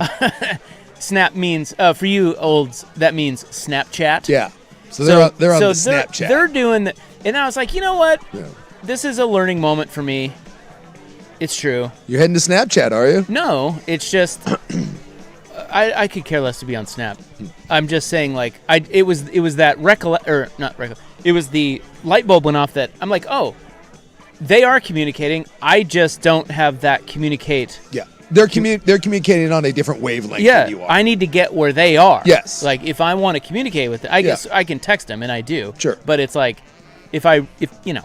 If you want I had that realization. Yeah, if you want a day-to-day sort of relationship with them, you need to be on the Snaps. Right. And I'm not. Boy, I will not. I want to see you Snapchat. Rob with some filters, you know. Accidentally sending that nude. Whoops. Well, it drives me crazy when my wife says, okay, I'm taking a snap. And I'm just like, I don't know, laying there all fat in bed. It's like, dude, can you not? Oh, it's only going to him. Yeah, right. Oh, stealing your information. Whatever, you can have my information. Anyway. TikTok's come a long way since its beginnings. A very humble app. Yeah. I would say that's the most popular with the kids, right? I think Snapchat certainly seems like that and Snapchat, yeah. Instagram's for the lame olds now. Yeah, the olds are on Instagram now. Once the olds get a hold of it, like Facebook, it dies. I remember in college, I didn't have a Facebook. It was pretty popular already though, and I was gonna sign up for it, and then so I did, and then the next week my mom and dad did, and I thought I don't need to be on here anymore, and I deleted it. That's how it works. So apparently the new trend is that everyone is watching shows and films on TikTok now. And you may say... I thought TikTok had to be short. Right. Well, that's... Yeah. So for those, again, for the olds, TikToks are just short videos. Yeah. With comments. So apparently, this is what everyone's doing. This says... Okay, this is from dazeddigital.com. Okay. Today, people turn to TikTok for career advice, recipe ideas, makeup hacks, book recommendations, news, and many even treat it as a search engine. But the latest trend is to use the app as a streaming service. One tweet reads, I thrive off of watching a movie on TikTok in 43 parts. I think I watched the whole season of The Bear from all these little clips on TikTok today, says another. From Grey's Anatomy to Severance to Ted Lasso, it appears as though more and more people are eschewing the likes of Netflix and Disney Plus in favor of watching snippets or full-length videos of shows and movies posted to the talk. So it's just a series of videos that string together an entire movie, and that's how you're choosing to consume it? Yes. Usually a show or film clip will get picked up by the algorithm and pop up on your feed. If it piques your interest, you'll go in search of the next clip and subsequently fall down a rabbit hole where you end up watching the clip, and then you go clip after clip of the entire thing on an account dedicated to sharing those snippets. Well, that's what happens. Wow. Isn't that wild? Yeah, that seems like a lot of effort when you could just download the movie. So this is the question. Stream it. The question is why are you doing this when you can very easily watch the whole thing in a couple of hours? Yeah. Just why not? I mean, it seems like a lot of work. I've never had a hard time watching a movie. Like, I've never watched a movie and thought, you know what I'd like? I would like this to have weird random edits and chops, and I would like it to be harder where I have to go find the next one. So this is saying, on the surface, the idea of watching a show or film by trawling the app for minute-long clips posted in the wrong order might sound impractical and unenjoyable, but it's easy to understand how TikTok users get sucked in. For starters, there's the community aspect. Users can discuss the shows in the comments, akin to the way Love Island viewers often live tweet while episodes are airing. It's fun to watch something and see funny comments or see a take on something you hadn't thought of before. Ed agrees, adding that watching on TikTok means you get to read comments on stuff, which is a bit more fun than just watching on your own. Yeah, it is weird. I've noticed. I have a buddy of mine that does this. He has to be on his phone while he's watching, because he wants to know what people are saying. He just do you guys like to watch the Ducks game and be on Twitter or whatever, looking at Ducks fans? Only sometimes. See, I don't. I do not like it. I will check it, but I'm not on it. Right. 100% of the time. But no, I have seen this where someone, if you turn on a show or whatever, I even think sometimes it's like the movie isn't enough to keep your attention. There's people that scroll TikTok and Instagram while watching a movie. A movie is no longer enough to keep people's attention. Correct. Yeah, and that's crazy. That's the next thing they say is another large part of the appeal is the ability to skip through the boring parts of movies and shows. Yeah. TikTok usually shows the best bits of the film, so I don't have to sit through the boring bits. Wow. The other said, reality TV is full of pointless filler storylines that I just do not care about. I guess I get reality TV, but if you're watching, I don't know, if you're watching Lord of the Rings, you just decide you're skipping this part, and if you've seen it for. Well, okay, so you and I are kind of old. Yeah. So don't you remember the times when shows would air at a certain time and you had to watch them at a certain time? Yes. And then everyone would be watching them. And you would talk about them. Yeah. Not in the moment or on an app, but the next day. Yeah. Right? Yeah. Water cooler. The water cooler. Yeah. That's what this is. It's just in comments. They want more than just the movie. They want to talk about the movie. Yeah.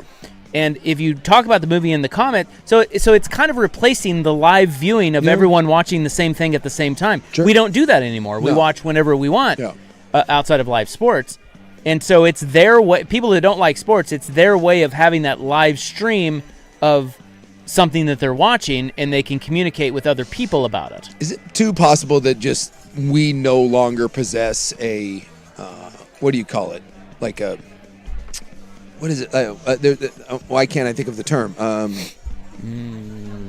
Where you focus on one thing and one thing only. Focus? Attention span? Attention span. Is our attention span just officially dead? To where... Kids are. Yeah, right? Yeah, it just doesn't exist? They don't have them, man. No. It's not there. I think it is gone.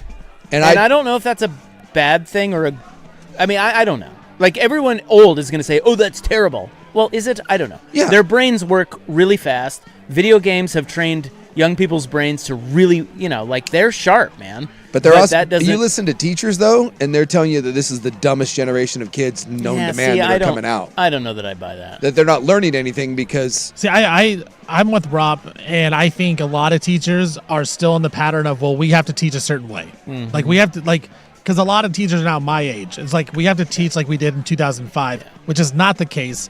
You have to adjust and adapt. You have to have a different teaching style for basically every kid. But if you actually care about your kids, you will go out of your way to help them out and teach them in a style that they can actually learn in. That's a good point. I think it would be very hard to be a teacher today. I think we are struggling to meet them where they are with how to learn. 100%. A lot of teachers also don't embrace technology either. Like, they don't want to have that in their classrooms, and that's a crazy thing to say, but they don't want it. And that I just and think you need it. Kids love technology. That's how they communicate. That's their world. You gotta meet them where they are.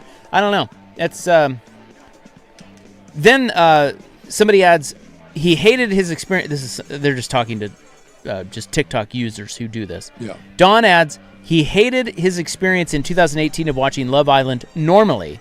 That is on on TV. He was watching it. And he describes watching the show in full as a waste of time. This year, Don says he managed to keep up with the series solely by watching snippets online.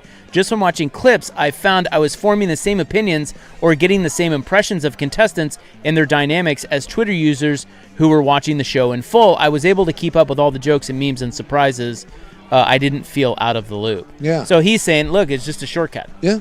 I'm just saying, like, there is no longer anything. Go to a sports game, half the people on their phones, so you can't watch just TV anymore.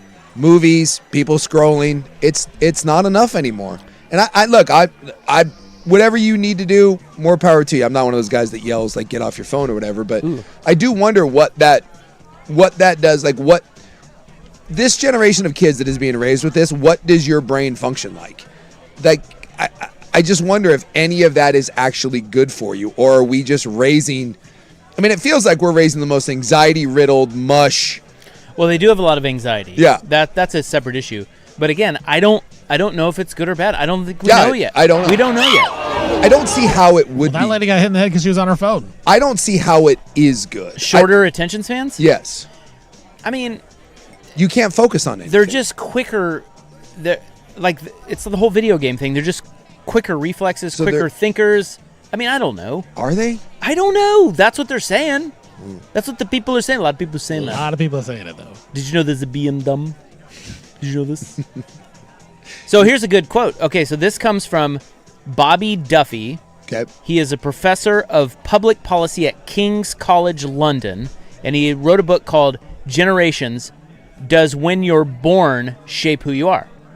So this guy done a little... Sure. He's got some credentials. Yeah. He says, quote, there is no real evidence of shortening attention spans at an individual level. The idea that young people can't concentrate for long is a common trope throughout history. We always need to bear this in mind when interpreting trends that are driven by or focused on young people. We have a bias to think of these as damaging or a sign of weakness in younger generations compared with when we were young. End quote. So, yeah. I mean, this is a guy that studied it. He's like, dude, it's not true. Yeah, it's possible. Humans are capable of this. Yeah. It's just they don't do it as much as we did, and we think that's bad because we did it that way, and we always do this where we think what we did was better. 100%. It's not always better. Yeah. I don't see the benefit. I don't. At least what I see out there from kids, I don't see the benefit. I don't see healthy, functioning, normal, happy kids. But maybe that's a well, product. that's a different. You're talking about the anxiety. You're talking about the world, just how they see the world. Like you know, I'm sure your kids. You sat down and talked to them about, hey, like, what do you see? I'm not going to tell you what is going on out there or what I think. And it's not what do you see? And it's not great. It's not great at all. No. Dude, they are like, what is this? Yeah, the happiness thing is a different thing. Yeah, But it's a different. I think a lot of that has to do with the COVID stuff, because like my son, he started kindergarten and it was all online stuff, and it was hard for him to do and then go back. I think they got really immature. Like kids 10, 11, 12 got real immature because it was not. They weren't around people. I got to tell you. I'm glad you brought up the COVID thing. I really feel in my heart of hearts that COVID did a number on us more than we will ever know. Yeah. And particularly young people. And you can't quantify it. You can't. I don't know if it's true. I just feel in my heart of hearts everything changed. Yeah. People are it's different. Everything's different. Yeah.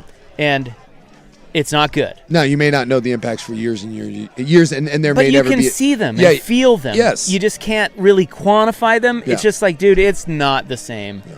And I'm 100% with Steven on that. I think it's, and especially the young kids. Our kids are a little older, but my kids went through it. Both of my kids were in high school when that was going down. Yeah, exactly. Mine was in college, and it just wasn't. So anyway, I don't know. I think that's two different things: the anxiety and the way the world is, and the future. That's different than attention spans. But I try to be very careful about doing the, get off your phone or don't be on those apps or whatever, because it's not. To me, that's an ignorant opinion to have as a parent, because no kid has ever been like, "You're right, Dad. I shouldn't do what everyone else is doing."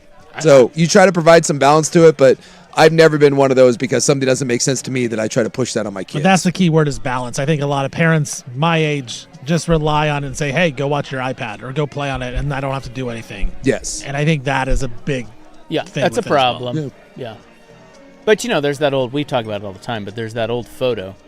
When anybody ever says, the newspaper, get off your phones, they show a photo of the train in the 50s where everyone was going to work, like the New York subway or whatever, and every single one of them has their head buried in the newspaper. Yeah. So again, that's just the difference. Or the people that say, well, people don't want a parent; they just tell them to open a screen.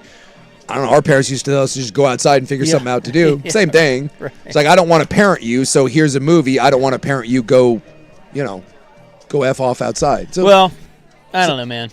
I'm glad I'm 50 and not 22. Seriously, I got a little of that as well. Seriously, I'm glad that. I worry.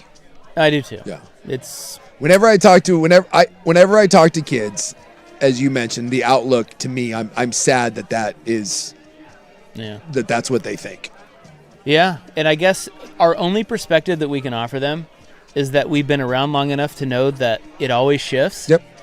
But it's really hard to see that. No. It's like, it's really hard for them to be like, oh, okay, yeah, it's just going to shift. It's going to shift. It always does. I try to have faith that the kids coming up will make the change. Like you mentioned, the kids that are pushing back against AI or whatever, that generation has more power than they realize. 100%. Hallelujah. All right, when we get back, we got to wrap up the show with snake news. Ooh. We got snake news, guys. And I'm telling you, it's not good. Is it ever good? Is there ever good snake news? Well, yeah, maybe we're eradicating snakes. Oh, that'd be pretty cool. But we're not. Next.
here. Wow. Okay, got a little snake news to wrap up the week. Talk to me. Not from the bottom of the well, Mechanic, as Power Key has got... It's going on now. One of my favorites. I don't know why that played. Thank you, radio gods. But, couldn't tell you last time I saw a snake. I've been snake-free for, long time. I saw a snake just the other day. Yeah. Kind of a big one. Like 20 feet. Yeah, after the snake incident at the old building, your snake judgment can never be trusted, ever. Dude, it was like 30 foot. It was like a python. Yeah. And it was in my neighbor's driveway, and a crow was trying to carry it, like, off into space. Rob's view of snakes is the guy at the bar talking about the size of his penis. It's about the same sort of... Dude, this thing had to have been at least 40 feet. His hog was dude, I tell you, this water's cold and deep. And it was already dead. Yeah. And the crows were trying to get rid of it. Dude, for all the... It was terrifying. All the animal activity I have in my yard... Is that a good story? I don't have a single snake. I've yet to see a snake. Oh, they're there. That's the worst part of snakes is they're there. Never seen them. Yeah, I mean, you're not going to. I got possums, Until they raccoons, kill you. squirrels, rabbits. I got hawks. I got coyotes that run around there. I got everything. I got no snakes. I've yet to see one. And I'm out there digging around in the dirt. It's not like I'm... Yeah, they're not in the dirt. Where are they? They're under rocks. Yeah. They're I got a lot of rocks. They're in trees. Trees. Flying around. They're in your stove. You would have think by now, after 11 years there, I would have encountered a snake. They're in your car engine. Not a one. That happened in Bali. Happens all the time. Yeah, my buddy was over there for a month, and where I was staying with him, and he had a little scooter. Everyone in Bali, you just go around on scooters. And we were walking out, and I was getting ready to ride bitch. And one of the guys walking by was like, "Yeah, you don't want to do that." And we were like, "What?" And he goes, "Yeah, look, check underneath there." And he started kind of banging around on the scooter, and sure enough, like up underneath the hood there, the little like front fender, yeah. And it was not a little snake. That one was probably like maybe 2 feet, and it had crawled up there. They liked the warm engines. Yeah, exactly. You never know where they are. I'm not gonna lie, that one got me I was a little like, oh my god. You know, to be honest with you, if you said, if you could somehow see a chart, of your entire life, how often you were so close to snakes and you didn't know it, there would be no other animal that would, maybe mice or rats, but that you had that predator vision, you could see all the snakes around you. There would be no other animal that you have been so close to you that you have no idea. Yeah, you never see them. And it's terrifying. Yet somehow you're alive. Well, that's true. Okay. So what's our hot snake news? The risk of snake bites is increasing across the world as reptiles shift their habitats to cope with rising temperatures and growing human pressures. Oh boy. This is a study of venomous snakes. We're encroaching on their territory, so now they're encroaching on ours. Yes. This was research led by the World Health Organization. Spitting cobras. I don't like that one bit.